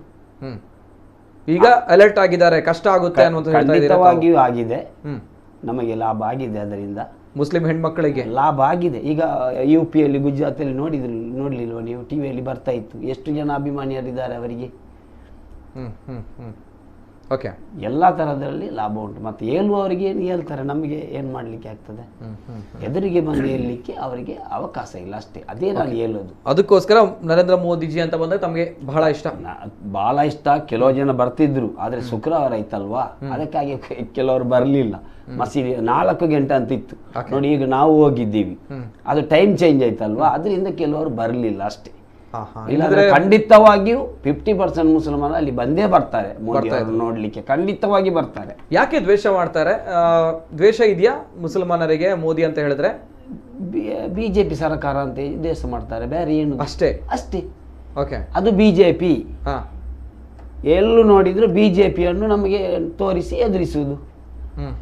ಈಗ ಇದಕ್ಕಿಂತ ಮೊದಲು 55 ವರ್ಷ ಆಡಳಿತ ಮಾಡಿದ್ದಲ್ಲ ಕಾಂಗ್ರೆಸ್, ನಮ್ಮ ಸಮುದಾಯಕ್ಕೆ ಏನು ಲಾಭ ತಂದಿದೆ? ಈಗ 8 ವರ್ಷ ಇದಷ್ಟೇ ಮೋದಿ ಅವರು ಬಂದು. ಏನು ಮಾಡಿಲ್ಲ ಹಾಗಾದ್ರೆ ಕಾಂಗ್ರೆಸ್? ಏನು ಮಾಡಿದೆ ನಮ್ಮ ಸಮುದಾಯಕ್ಕೆ? ಏನು ಮಾಡಿದೆ? ಇವರು ಕೇಳ್ತಾರಲ್ವ, ನಮ್ಮ ಮೋದಿ ಅವರು ಬಂದ ಮೇಲೆ ನಮ್ಮ ಸಮುದಾಯಕ್ಕೆ ಏನು ಮಾಡಿದ್ದಾರೆ ಅಂತ ಕೇಳ್ತಾರೆ. ಈ 55 ವರ್ಷದ ಆಡಳಿತ ಮಾಡಿದ ಕಾಂಗ್ರೆಸ್ ನಮ್ಮ ಸಮುದಾಯಕ್ಕೆ ಏನು ಮಾಡಿದೆ? ವೋಟ್ ಬ್ಯಾಂಕ್ ಮಾಡಿದೆ ಅಷ್ಟೇ. ನಾವು ವೋಟ್ ಹಾಕುದು ಬರುದು, ಮೊದಲಿಂದವೇ ಕಾಂಗ್ರೆಸ್. ಓಕೆ, ನಮ್ಮ ತಂದೆ ಅವರಿದ್ರು, ಅಜ್ಜ ಅವರಿದ್ರು, ಅವರವರಿದ್ರು, ಎಲ್ಲ ಕಾಂಗ್ರೆಸ್. ಎಲ್ಲಿ ಹೋದ್ರು ಕಾಂಗ್ರೆಸ್. ನಮ್ಮ ಸಮುದಾಯಕ್ಕೆ ಏನು ಮಾಡಿದ್ದಾರೆ? ಏನು ಮಾಡಲಿಲ್ಲ. ಈಗ ನೋಡಿ, ವಾಜಪೇಯಿ ಸರ್ಕಾರದಲ್ಲಿ ಒಂದು ಮುಸಲ್ಮಾನರು ತಗೊಂಡೋಗಿ ರಾಷ್ಟ್ರಪತಿ ಮಾಡಿದ್ದಾರೆ ಈ ದೇಶದ. ಅಬ್ದುಲ್ ಕಲಾಂ ಅವರನ್ನು. ಈಗ ಕೇರಳದಲ್ಲಿ ಯಾರ ಸರ್ಕಾರದಲ್ಲಿ ಮಾಡಿರುವಂತದ್ದು? ವಾಜಪೇಯಿ ಸರ್ಕಾರದಲ್ಲಿ. ಈಗ ಕೇರಳದಲ್ಲಿ ಈಗ ಆರಿಫ್ ಖಾನ್ ಅನ್ನು ಗವರ್ನರ್ ಮಾಡಿದ್ದಾರೆ. ಯಾರು ಮಾಡಿದ್ದಾರೆ? ಕಾಂಗ್ರೆಸ್ ಸರ್ಕಾರ ಇರುವಾಗ ಯಾವ ಮುಸಲ್ಮಾನಿಗೆ ಒಂದು ಸ್ಥಾನ ಕೊಟ್ಟಿದ್ದಾರೆ? ದಟ್ಸ್ ವೈ ಮೋದಿಯವರನ್ನ ತಾವು ಖಂಡಿತವಾಗಿ ನಾನಲ್ಲ, ನನ್ನಂತ ಎಷ್ಟೋ ಜನಗಳು ಮೋದಿಯನ್ನು ಪ್ರೀತಿ ಮಾಡ್ತಾರೆ, ಮಾಡಿದ್ದಾರೆ, ಇನ್ನೂ ಮಾಡ್ತಾರೆ. ಖಂಡಿತವಾಗಿ ಇನ್ನು ಬದಲಾವಣೆ ಆಗಿದೆ, ಇನ್ನು ಬದಲಾವಣೆ ಆಗ್ತದೆ, ನಮಗೆ ಭರವಸೆ ಉಂಟು. ಅಟ್ ದ ಸೇಮ್ ಟೈಮ್ ಎಲ್ಲ ಕೆಲವು ವಿಚಾರಗಳನ್ನು ತಾವು ಪ್ರಸ್ತಾಪ ಮಾಡಿದೆ, ಅದಕ್ಕೋಸ್ಕರ ನಾನು ಕೇಳ್ತೇನೆ. ಇಲ್ಲಿ BJP ಅಂತ ಬಂದಾಗ ಹಿಂದೂಗಳ ಪಕ್ಷ ಅನ್ನುವಂಥದ್ದು, ಮೋದಿ ಅಂತ ಬಂದಾಗ ಹಿಂದೂಗಳಿಗೆ ಸೀಮಿತ ಅನ್ನುವಂಥ ಮಾತಿದೆ, ಹೌದಾ? ಇಲ್ಲ ಸರ್, ಇದು ಪ್ರಜಾಪ್ರಭುತ್ವ ಅಲ್ಲ ಸರ್. ಎಲ್ಲರಿಗೂ ಯಾವ ಪಕ್ಷದಲ್ಲಿ ಬೇಕಾದ್ರೂ ಹೋಗ್ಬೋದಲ್ವಾ? ಬಿಜೆಪಿ ಅಂದ್ರೆ ನಮಗೆ ಯಾಕೆ ಎದುರಿಸುದು ಇವರು? ಯಾಕೆ ಎದುರಿಸುದು ಗೊತ್ತಾಗ್ತಾ ಇಲ್ಲ.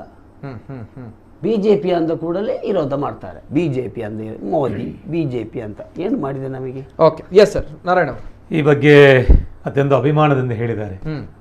ನನಗೆ ಹೃದಯ ತುಂಬಿ ಬಂತು. ಒಬ್ಬ ಕಾರ್ಯಕರ್ತ ಕೆಲವು ವಿಚಾರಗಳನ್ನ ಹಂಚಿಕೊಂಡಿದ್ದಾರೆ, ಅನೇಕ ವಿಚಾರವನ್ನು ಹಂಚಿಕೊಂಡ್ರು. ಅವರ ತಾಯಂದಿರಲ್ಲಿ ಯಾವ ರೀತಿಯ ದುಗುಡ ಇದೆ, ಮುಸಲ್ಮಾನ ತಾಯಂದಿರಲ್ಲಿ ಯಾವ ರೀತಿಯ ದುಗುಡ ಇತ್ತು, ದುಃಖ ದುಮ್ಮಾನಗಳಿತ್ತು, ಆ ಸಂಕಷ್ಟಗಳ ದಿನಗಳನ್ನು ನೆನಪು ಮಾಡಿದಾಗ ಅದರಲ್ಲಿ ಒಂದು ರೀತಿಯ ಮರೆಮಾಚುವಂಥ ವ್ಯವಸ್ಥೆಯನ್ನು ನರೇಂದ್ರ ಮೋದಿಯವರು ಆಲೋಚನೆ ಮಾಡ್ತಾರೆ ಅಂತ ಹೇಳಿದರೆ ಅದಕ್ಕಿಂತ ದೊಡ್ಡ ಕಾರ್ಯ ಇಲ್ಲ. ನಾನು ಅನೇಕ ಬಾರಿ ನಿಮ್ಮಲ್ಲಿ ಕೂಡ ಉಲ್ಲೇಖ ಮಾಡಿರ್ಬೋದು. ನಮ್ಮಲ್ಲಿ ರಾಷ್ಟ್ರೀಯವಾದ ಇರತಕ್ಕಂಥ ಮುಸಲ್ಮಾನರಿದ್ದಾರೆ. ರಾಷ್ಟ್ರ ಪ್ರೇಮವನ್ನು ಗೌರವಿಸುವ, ಈ ರಾಷ್ಟ್ರದ ಈ ನೆಲದ ಕಾನೂನನ್ನು ಗೌರವಿಸುವ ಮುಸಲ್ಮಾನರಿದ್ದಾರೆ. ಈ ರಾಷ್ಟ್ರದ ಎಲ್ಲ ಕಾನೂನುಗಳನ್ನು ಗೌರವಿಸುವಂಥ ಕ್ರಿಶ್ಚಿಯನರಿದ್ದಾರೆ. ರಾಷ್ಟ್ರವಾದವನ್ನು ಒಪ್ಪುವಂಥ ಕ್ರಿಶ್ಚಿಯನರಿದ್ದಾರೆ. ಎಲ್ಲವನ್ನ ಸೇರಿಸಿಕೊಂಡು ಸಬ್ಕಾ ಸಾಥ್ ಸಬ್ಕಾ ವಿಶ್ವಾಸ ಯಾಕೆ ಬಂದಿದೆ ಅಂತ ಹೇಳಿದರೆ ಇದೇ ಕಾರಣಕ್ಕೋಸ್ಕರ.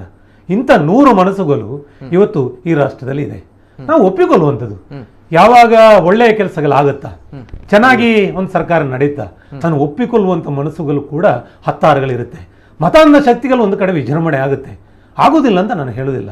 ಯಾಕಂದರೆ ನಮ್ಮ ಜಿಲ್ಲೆಯಲ್ಲಿ ಉದಾಹರಣೆ ಇದೆ.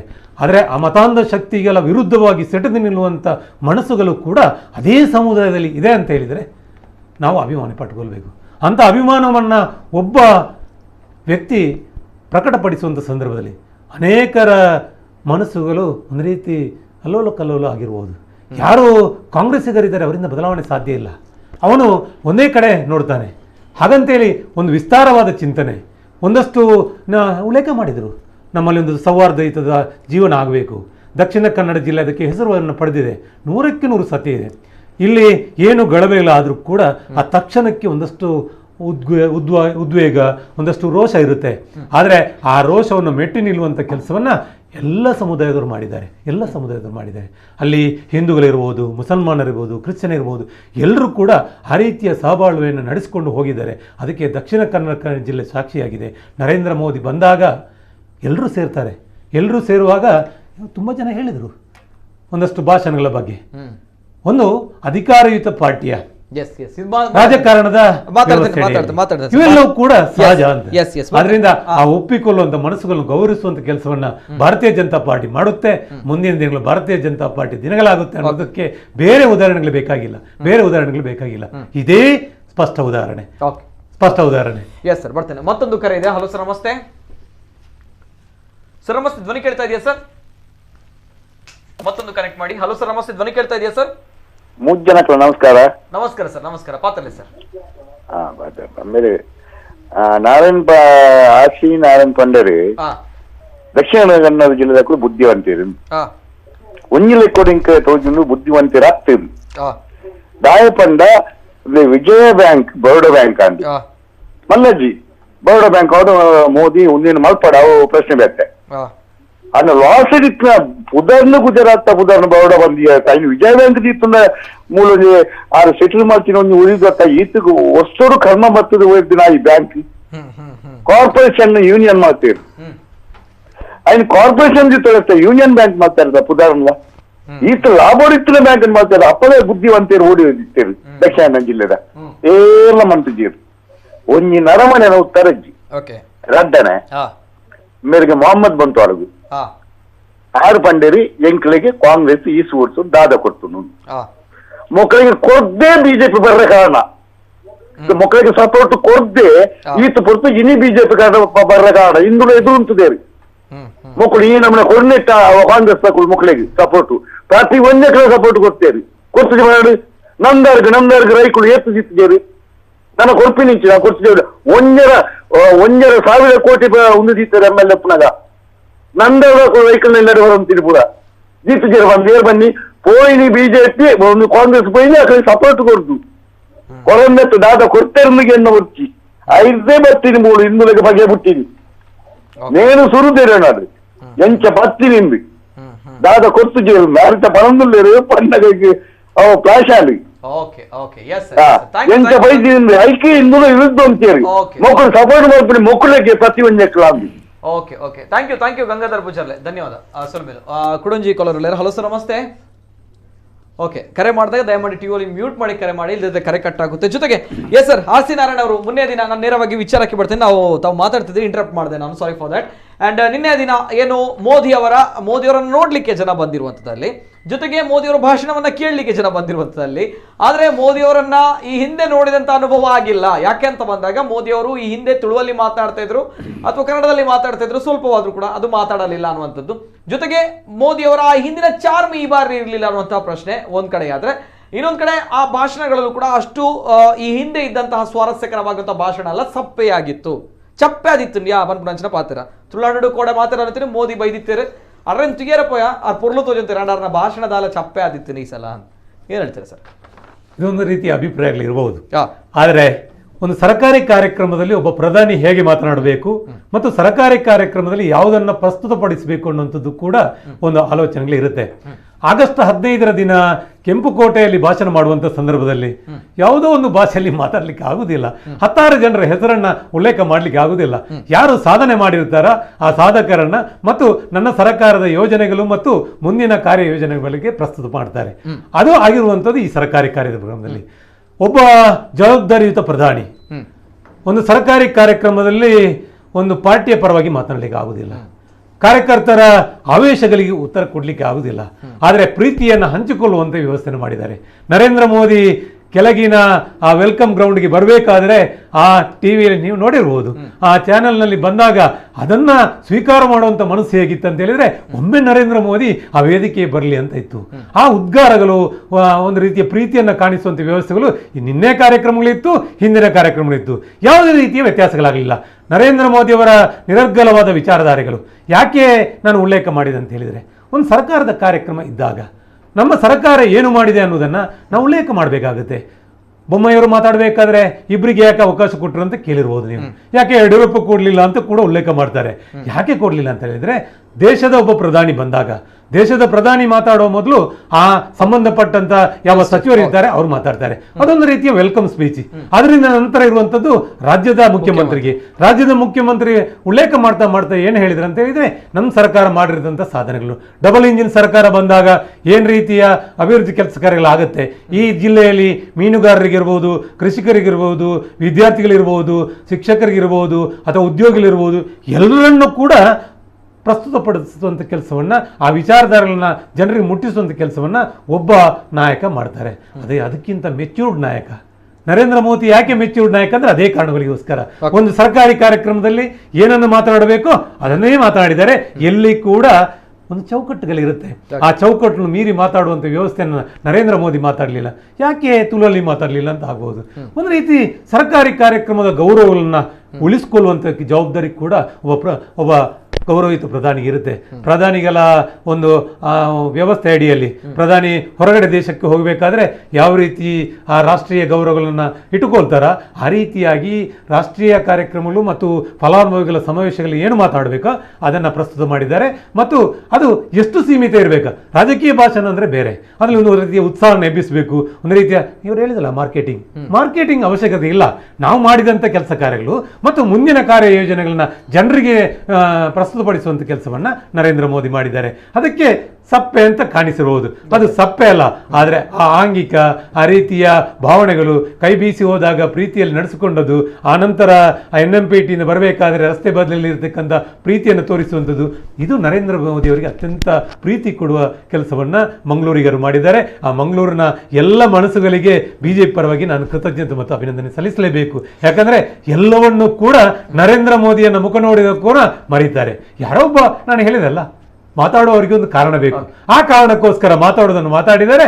ಮತ್ತು ಒಂದಷ್ಟು ರಾಜಕೀಯ ಭಾಷಣಗಳು ವ್ಯತ್ಯಾಸಗಳಿರುತ್ತೆ. 10 ಜನರನ್ನು ಬೈಯುವಂಥದ್ದು ಅದಲ್ಲ. ರಾಜಕೀಯದ ಜೊತೆಯಲ್ಲಿ ಅಭಿವೃದ್ಧಿ ಕೆಲಸವನ್ನು ಕೊಂಡು ಹೋಗುವಂಥ ಸಂದರ್ಭದಲ್ಲಿ ನಮಗೆ ಅಭಿವೃದ್ಧಿ ಮುಖ್ಯ.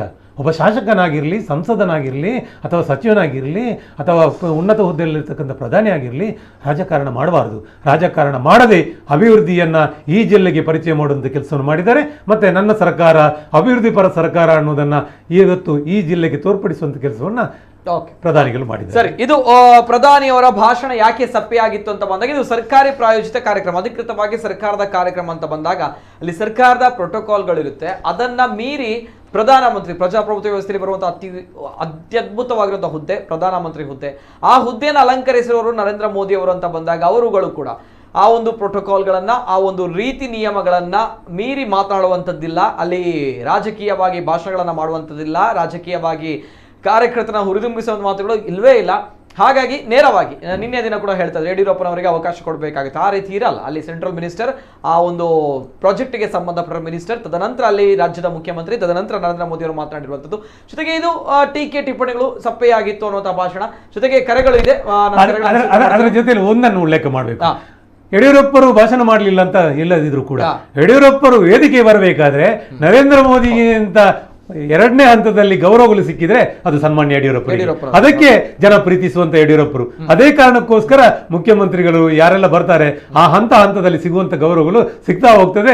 ಅದನ್ನ ದಕ್ಷಿಣ ಕನ್ನಡ ಜಿಲ್ಲೆ ಅತ್ಯಂತ ಒಳ್ಳೆ ಮನಸ್ಸಿನಿಂದ ನಿರ್ವಹಣೆ ಮಾಡಿದೆ, ಅತ್ಯಂತ ಒಳ್ಳೆ ಮನಸ್ಸಿನಿಂದ. ಯಾಕಂದ್ರೆ ಯಡಿಯೂರಪ್ಪರ ಕೊಡುಗೆ ಈ ಕರ್ನಾಟಕಕ್ಕೆ ಅಷ್ಟಿದೆ. ಅದನ್ನ ಯಾವತ್ತೂ ಕೂಡ ಮಿಸ್ಯೂಸ್ ಮಾಡಿಲ್ಲ.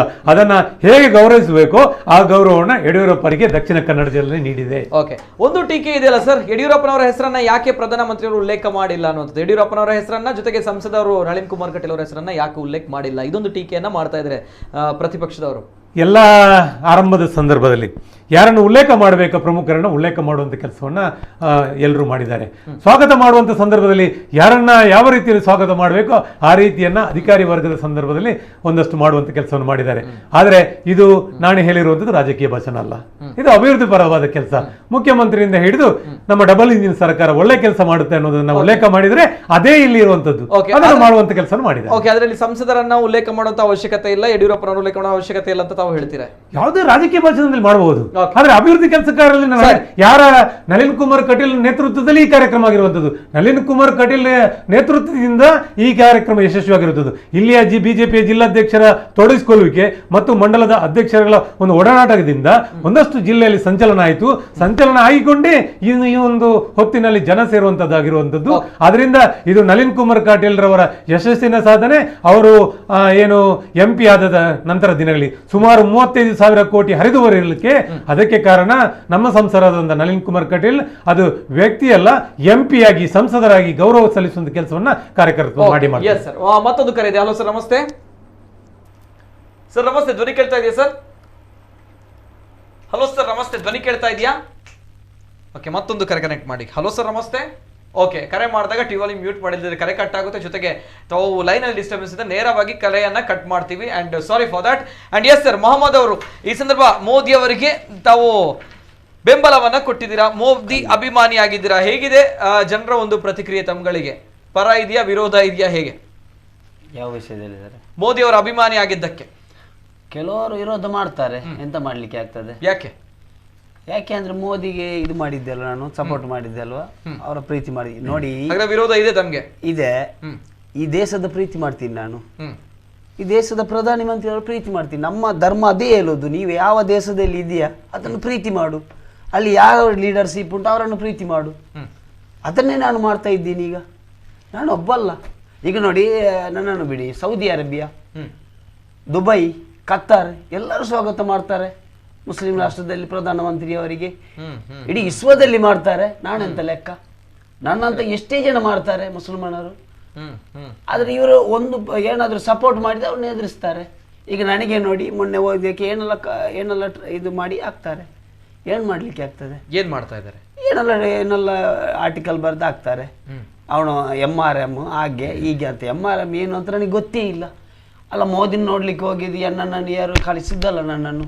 ನನಗೆ ಅವರನ್ನು ನೋಡಬೇಕು ಅಂತ ಇತ್ತು, ಅದಕ್ಕೆ ಹೋದೆ. ನನ್ನ ಕ್ಷೇತ್ರದಲ್ಲಿ ಅವರಿಗೆ ಗೊತ್ತಿಲ್ಲ ನಾನು ಹೋಗುವ ವಿಷಯ, ಅವರಿಗೆ ಮತ್ತೆ ಗೊತ್ತಾಯ್ತು ನಮ್ಮ ಶಾಸಕರಿಗೆ. ಅವ್ರನ್ನ ಈಗ ಅವರು ಮೊನ್ನೆ ಹೇಳಿದ್ರಲ್ಲ, ಎಲ್ಲ ಅದು ಅವರು ಕಳಿಸಿರ್ಬೇಕು ಅಂತೆಲ್ಲ ಹೇಳ್ತಾರೆ. ಅವರಿಗೆ ಗೊತ್ತೇ ಇಲ್ಲ. ನಾನು ಅಲ್ಲಿ ಬಂದ ನಂತರ, ಟಿವಿಯಲ್ಲಿ ಬಂದ ನಂತರ ಗೊತ್ತಾಗಿದೆ ಅವ್ರಿಗೆ ಹೀಗೆ ಅಂತ. ನನ್ನ ಹತ್ರ ಎಷ್ಟೇ ಜನ ಬರ್ಲಿಕ್ಕೆ ಹೇಳಿದ್ರು, ನಾನು ಬರ್ತೀನಿ ಹೋಗ್ಲಿ ನಾನು ಬರ್ತೀನಿ ಅಂತ. ನಿಜವಾಗಿ ಸರ್, ನಾನು ಫ್ಯಾಮಿಲಿಯನ್ನೇ ಕರ್ಕೊಂಡು ಹೋಗುವವನು. ಆವತ್ತು ಶುಕ್ರವಾರ ಆಗಿತ್ತು, ಅದಕ್ಕೆ ನಾವು ಕರ್ಕೊಂಡು ಹೋಗ್ಲಿಲ್ಲ. ನಾನೇ ಒಬ್ಬಲ್ಲ, ಅಲ್ಲಿ ಎಲ್ಲ ಬಂದಿದ್ರು. ಅಜೀಜ್ ಬೈ ಕಬಾಡಿ ಇದ್ರು, ಸಿರಾಜಿ ಅವರ ಇದ್ರು. 10 ಗಂಟೆಗೆ ಹೋಗಿ ಕುತ್ಕೊಂಡಿದ್ರು ಅಲ್ಲಿ. ಇವರು ಮುಸಲ್ಮಾನರಲ್ವಾ, ನಾನೊಬ್ಬನೇವ. ಓಕೆ, ವಿರೋಧ ಇದೆ ಹಾಗಾದ್ರೆ ತಮಗೆ ಈಗ? ಇದೇ ವಿರೋಧ ಮಾಡ್ತಾರೆ, ಎಲ್ಲರಲ್ಲ, ಎಲ್ಲರ ಹೇಳಿದ್ರು ಕೆಲವು ಕಿಡಿಗೇಡಿಗಳು ಈ ತರ ಆಗ್ತಾರೆ ಹೊರತು ಬೇರೆ ಯಾರು ಅಲ್ಲ. ನಿಜವಾಗಿ ಹೇಳ್ತೀನಿ, ನಮ್ಮ ಪ್ರಧಾನಮಂತ್ರಿಯವರ ನಮ್ಮ ಸಮುದಾಯಕ್ಕೆ ಲಾಭ ಉಂಟು, ಅದರಿಂದ ಎಷ್ಟೋ ಜನ ಪ್ರೀತಿ ಮಾಡ್ತಾರೆ.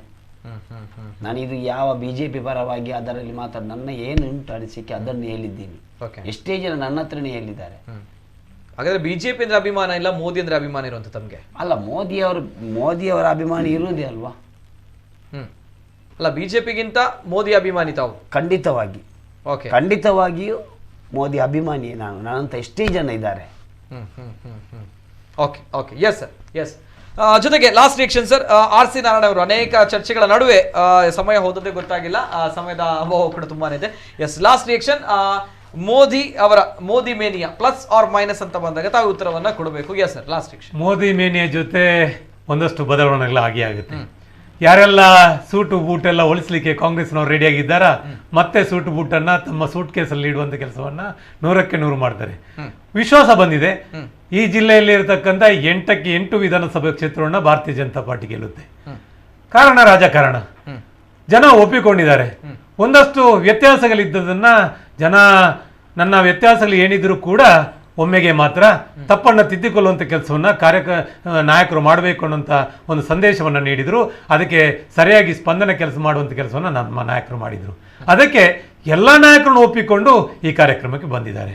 ನರೇಂದ್ರ ಮೋದಿ ಇರ್ಬೋದು, ನಮ್ಮ ಶಾಸಕರು ಇರ್ಬೋದು, ನಮ್ಮ ಜನಪ್ರತಿನಿಧಿಗಳು ಇರ್ಬೋದು, ಬಿಜೆಪಿಯ ನಾಯಕರು ಇರ್ಬೋದು, ಎಲ್ಲರನ್ನ ಪ್ರೀತಿಸಿ ಗೌರವಿಸುವ ಮುಖಾಂತರ ಈ ಸಭೆ ಯಶಸ್ವಿಯಾಗಿದೆ. ಅದರ ಜೊತೆಯಲ್ಲಿ ಏನು 3800 ಕೋಟಿಯಷ್ಟು ಅನುದಾನ ಬಂದಂಥ ಸಂದರ್ಭದಲ್ಲಿ ನಾನು ಹೇಳಿರುವಂಥದ್ದು ಡೈರೆಕ್ಟ್ ಎಂಪ್ಲಾಯ್ಮೆಂಟ್ ಮತ್ತು ಇಂಡೈರೆಕ್ಟ್ ಎಂಪ್ಲಾಯ್ಮೆಂಟ್ಗಳ ವಿಚಾರಗಳು. ಇವತ್ತು ಬಂದವರು ಅಭಿವೃದ್ಧಿ ಆಗುತ್ತೆ ಅಥವಾ ಹೂಳೆತ್ತುಗೆ ಆಗುತ್ತೆ, ಮೀನು ಏನು ಮತ್ಸ್ಯ ಸಂಪದಗಳು ಜಾಸ್ತಿ ಆಗುತ್ತೆ, ಮೀನುಗಾರರಿಗೆ ಅವಕಾಶಗಳಾಗುತ್ತೆ, ಮೀನುಗಾರಿಕಾ ಅಭಿವೃದ್ಧಿಗೆ ಹಲವಾರು ಕೋಟಿ, 192 ಕೋಟಿ. ಆಮೇಲೆ LPGಗಳ ಒಂದು ಸ್ಥಾಪನೆ ವ್ಯವಸ್ಥೆ ಇರುವಂಥದ್ದು, ಸುಮಾರು 2200 ಜನರಿಗೆ ಉದ್ಯೋಗ ಅವಕಾಶಗಳು, ಸುಮಾರು 500 ಕೋಟಿಯ ಸಾಮರ್ಥ್ಯದಲ್ಲಿ ವ್ಯವಸ್ಥೆಗಳು, ಸುಮಾರು 281 ಕೋಟಿಯಲ್ಲಿ ಬಂದರು ಮತ್ತು ಕಡಲ ತೀರ ಮತ್ತು ಪರಿಸರ ವ್ಯವಸ್ಥೆಗಳ ಒಂದು ಸಂರಕ್ಷಣೆ. ಪರಿಸರ ಸಂರಕ್ಷಣೆ ಆದ ತಕ್ಷಣ ಎಲ್ಲವೂ ಕೂಡ ಒಂದಷ್ಟು ವೇಗವನ್ನು ಪಡ್ಕೊಳ್ಳುತ್ತೆ ಅನ್ನೋದು ಸತ್ಯ ಇದೆ. ಮತ್ತು ಈಗಾಗಲೇ ಏನು ನಮ್ಮ ಸ್ಮಾರ್ಟ್ ಸಿಟಿಗಳಿರ್ಬೋದು ಅಥವಾ ಮೀನುಗಾರಿಕಾ ಜೆಟ್ಟಿಗಳಿರ್ಬೋದು, ಇದು ಅನೇಕ ಅಭಿವೃದ್ಧಿ ಕೆಲಸ ಕಾರ್ಯಗಳು ಕಣ್ಣ ಮುಂದೆ ಇದೆ. ಇವತ್ತು ತುಂಬ ಜನ ಕಾಂಗ್ರೆಸ್ಸಿಗರು ಮೌನ ತಾಳುವಂಥ ವ್ಯವಸ್ಥೆಗಳಾಗಿದೆ. ಯಾಕಂದರೆ ಅವರು ಅಂದ್ಕೊಂಡಿದ್ರು ಎಲ್ಲೋ ಒಂದು ವ್ಯತ್ಯಾಸ ಆದ ತಕ್ಷಣ ನಮಗೆ ಲಾಭ ಆಗುತ್ತೆ ಅಂತ. ನೀವು ಕನಸಿನಲ್ಲಿ ಎನಿಸಬೇಡಿ, ಇದು ಭಾರತೀಯ ಜನತಾ ಪಾರ್ಟಿ ಯುಗಲು ಮುಂದೆ ಇದೇ ಕಾರ್ಯಕರ್ತರು ಇಳಿದು ನಮ್ಮ ಪಾರ್ಟಿಯನ್ನು ಮುನ್ನಡೆಸಲಿಕ್ಕಿದ್ದಾರೆ. ಮತ್ತೊಮ್ಮೆ ಈ ರಾಷ್ಟ್ರದಲ್ಲಿ, ಈ ರಾಜ್ಯದಲ್ಲಿ ಭಾರತೀಯ ಜನತಾ ಪಾರ್ಟಿ ಆಡಳಿತ ಇದೆ. ಮತ್ತೊಮ್ಮೆ ದಕ್ಷಿಣ ಕನ್ನಡ ಜಿಲ್ಲೆಯಿಂದ 8ಕ್ಕೆ 8 ವಿಧಾನಸಭಾ ಕ್ಷೇತ್ರದ ಸದಸ್ಯರನ್ನು ಕಲಿಸಿಕೊಡುವಂಥ ಜವಾಬ್ದಾರಿ ನಮ್ಮ ಮೇಲಿದೆ ಅನ್ನೋದನ್ನು ವ್ಯಕ್ತಪಡಿಸಿದ್ದಾರೆ. ಎಲ್ಲರ ಮನಸ್ಸುಗಳು ಒಳ್ಳೆಯದಾಗಿದೆ. 10 ಮನಸ್ಸುಗಳು ಸೇರಿಕೊಂಡು ಈ ಅಭಿವೃದ್ಧಿ ಪರವಾದಂಥ ಸಂಘಟನೆ, ಅಭಿವೃದ್ಧಿ ಪರವಾದಂಥ ಸರ್ಕಾರವನ್ನು ಮುನ್ನಡೆಸುವಂಥ ಜವಾಬ್ದಾರಿಯನ್ನು ನಮಗೆ ನೀಡಿದ್ದಾರೆ. ಅದಕ್ಕೆ ಗೌರವವನ್ನು ಮತ್ತು ಇಡೀ ದಕ್ಷಿಣ ಕನ್ನಡ ಜಿಲ್ಲೆಯ ಎಲ್ಲ ನಾಗರಿಕ ಬಂಧುಗಳಿಗೆ, ನೇರವಾಗಿ ಭಾಗವಹಿಸಿದವರು ಮತ್ತು ಉಳಿದಂಥ ಮಾಧ್ಯಮದಲ್ಲಿ ಭಾಗವಹಿಸಿದಂಥವರು ಎಲ್ಲರಿಗೂ ಕೂಡ ಹೃದಯ ತುಂಬಿದ ಕೃತಜ್ಞತೆಗಳನ್ನು ಅರ್ಪಿಸ್ತಾ ನಿಮ್ಮ ಮುಂದಿನ ದಿನಗಳಲ್ಲಿ ನಿಮ್ಮೆಲ್ಲರೂ ಕೂಡ ನಾವು ಜೊತೆಗೆ ನಿಲ್ಲುವಂಥ ಕೆಲಸವನ್ನು ಮಾಡ್ತೇವೆ ಅನ್ನೋಂಥ ವಿಶ್ವಾಸದ ಮಾತನ್ನು ಹೇಳ್ತಾ ನಿಮಗೆ ಕೃತಜ್ಞತೆ ಸಲ್ಲಿಸ್ತೀನಿ. ಓಕೆ, ಮೋದಿ ಮೇನಿಯಾ ವರ್ಕೌಟ್ ಆಗಿದೆ ಅಂತ ಹೇಳ್ತೀರಾ, ಮೋದಿ ಮೇನಿಯಾ ಪಾಸ್ ಆಗಿದೆ ಅಂತ ತಾವು ಹೇಳ್ತೀರಾ? ಎಸ್, 200%, 100% ಅಲ್ಲ, 200%, double percent. Yes sir, thank you. Last reaction sir, Mohammad Bantwal last reaction. Yes sir, ಏನು ಹೇಳಲಿಕ್ಕೆ ಇಷ್ಟಪಡ್ತೀರಾ ಕೊನೆಯದಾಗಿ ನಾನು ಹೇಳೋದು ಒಂದೇ, ನಮ್ಮ ಅಲ್ಪಸಂಖ್ಯಾತರ ಮುಸಲ್ಮಾನ ಬಾಂಧವರಿಗೆ ಒಂದೇ ಹೇಳೋದು ಸರ್, ಈ ದೇಶದಲ್ಲಿ ನಾವು ಹುಟ್ಟಿದ್ದೀವಿ, ಈ ದೇಶದ ಅನ್ನ ನೀರು ಕುಡಿದಿದ್ದೀವಿ, ಈ ದೇಶದ ಪ್ರೀತಿ ಮಾಡಬೇಕು, ಈ ದೇಶದ ಪ್ರಧಾನಮಂತ್ರಿಯವರ ಟೀಕೆ ಮಾಡಬಾರ್ದು, ಅಷ್ಟೇ ಹೇಳೋದು ನಮ್ಮ ಸಮುದಾಯಕ್ಕೆ ಎಷ್ಟೇ ಲಾಭ ಉಂಟು. ಆದ್ದರಿಂದ ಯಾರು ಇಂಥ ಒಂದು ಟೀಕೆ ಮಾಡೋದಾಗಲಿ, ಪ್ರಧಾನಮಂತ್ರಿ ಏನು ಯೋಜನೆ ಉಂಟು ಅದನ್ನು ಯೂಸ್ ಮಾಡಬೇಕು, ಯಾರು ಮಾಡೋದಿಲ್ಲ. ಅದಕ್ಕಾಗಿ ನಮ್ಮ ಸಮುದಾಯದವರು ಏನಿದ್ದಾರೆ ಈ ಪ್ರಧಾನಮಂತ್ರಿ ಯೋಜನೆಯನ್ನು ಅದು ಪಾಲನೆ ಮಾಡಬೇಕು ಅವರು. Okay, yes sir, thank you sir. Yes, ಇದು ಮೊಹಮ್ಮದ್ ಬಂಟ್ವಾಳ ಅವರು, ಜೊತೆಗೆ ಬಿಜೆಪಿಯ ವಕ್ತಾರರು RC ನಾರಾಯಣ ಅವರು. ಏನಿಲ್ಲ, ನಿನ್ನೆಯ ದಿನ ಕರಾವಳಿ ಭಾಗದಲ್ಲಿ ನಮ್ಮ ಮಂಗಳೂರಿನಲ್ಲಿ ನಮ್ಮ ದೇಶದ ಹೆಮ್ಮೆಯ ಪ್ರಧಾನಿ ನರೇಂದ್ರ ಮೋದಿ ಅವರು ಬಂದಿದ್ರು. ಜೊತೆಗೆ ವಿಶ್ವ ನಾಯಕನನ್ನ ಕಣ್ತುಂಬಿಕೊಳ್ಬೇಕು ಅನ್ನುವಂತಹ ನಿಟ್ಟಿನಲ್ಲಿ ಪರಶುರಾಮನ ನಾಡಿನಲ್ಲಿ ತುಳುವರು ಕಾತುರದಿಂದ ಕಾಯ್ತಾ ಇದ್ರು. ನಿನ್ನೆ ದಿನ ಲಕ್ಷ ಜನ ಅಲ್ಲಿ ಸೇರಿದ್ರು, 2 ಲಕ್ಷ ಜನ ಅಲ್ಲಿ ಸೇರಿದ್ರು ಅನ್ನುವಂಥದ್ದು. ಕೆಲವು ಕಡೆ ಎಸ್ ಇಲ್ಲ ಅನ್ನುವಂತಹ ವಾದ ಒಂದ್ ಕಡೆ ಇದ್ರೆ, ಹೌದು ಅನ್ನುವಂಥ ವಾದ ಇನ್ನೊಂದ್ ಕಡೆ. ಎಲ್ಲ ವಾದ ವಿವಾದಗಳನ್ನ ಬಿಟ್ಟು ನಮ್ಮ ದೇಶದ ಪ್ರಧಾನಿಯಪ್ಪ ಅವರು, ಹೊರಗಿನ ದೇಶದ ಪ್ರಧಾನಿ ಅಲ್ಲ, ನಮ್ಮ ದೇಶದ ಭಾರತ ದೇಶದ ಪ್ರಧಾನಿ ಅಂತ ಬಂದಾಗ ಪ್ರಜಾಪ್ರಭುತ್ವ ವ್ಯವಸ್ಥೆಯಲ್ಲಿ ಬರುವಂತಹ ಒಂದು ಅದ್ಭುತವಾಗಿರುವಂತಹ ಒಂದು ಹುದ್ದೆ, ಅದನ್ನ ನಾವು ಗೌರವಿಸಬೇಕು, ಅದನ್ನ ನಾವು ಅಭಿಮಾನದಿಂದ ಕಾಣಬೇಕು. ಇಲ್ಲಿ ಪಕ್ಷ ಮುಖ್ಯ ಆಗಿರಲ್ಲ, ವ್ಯಕ್ತಿ ಮುಖ್ಯ ಆಗಿರಲ್ಲ, ಸಿದ್ಧಾಂತ ಮುಖ್ಯ ಆಗಿರಲ್ಲ, ಆತನ ವ್ಯಕ್ತಿತ್ವ ಮುಖ್ಯ ಆಗಿರುತ್ತೆ.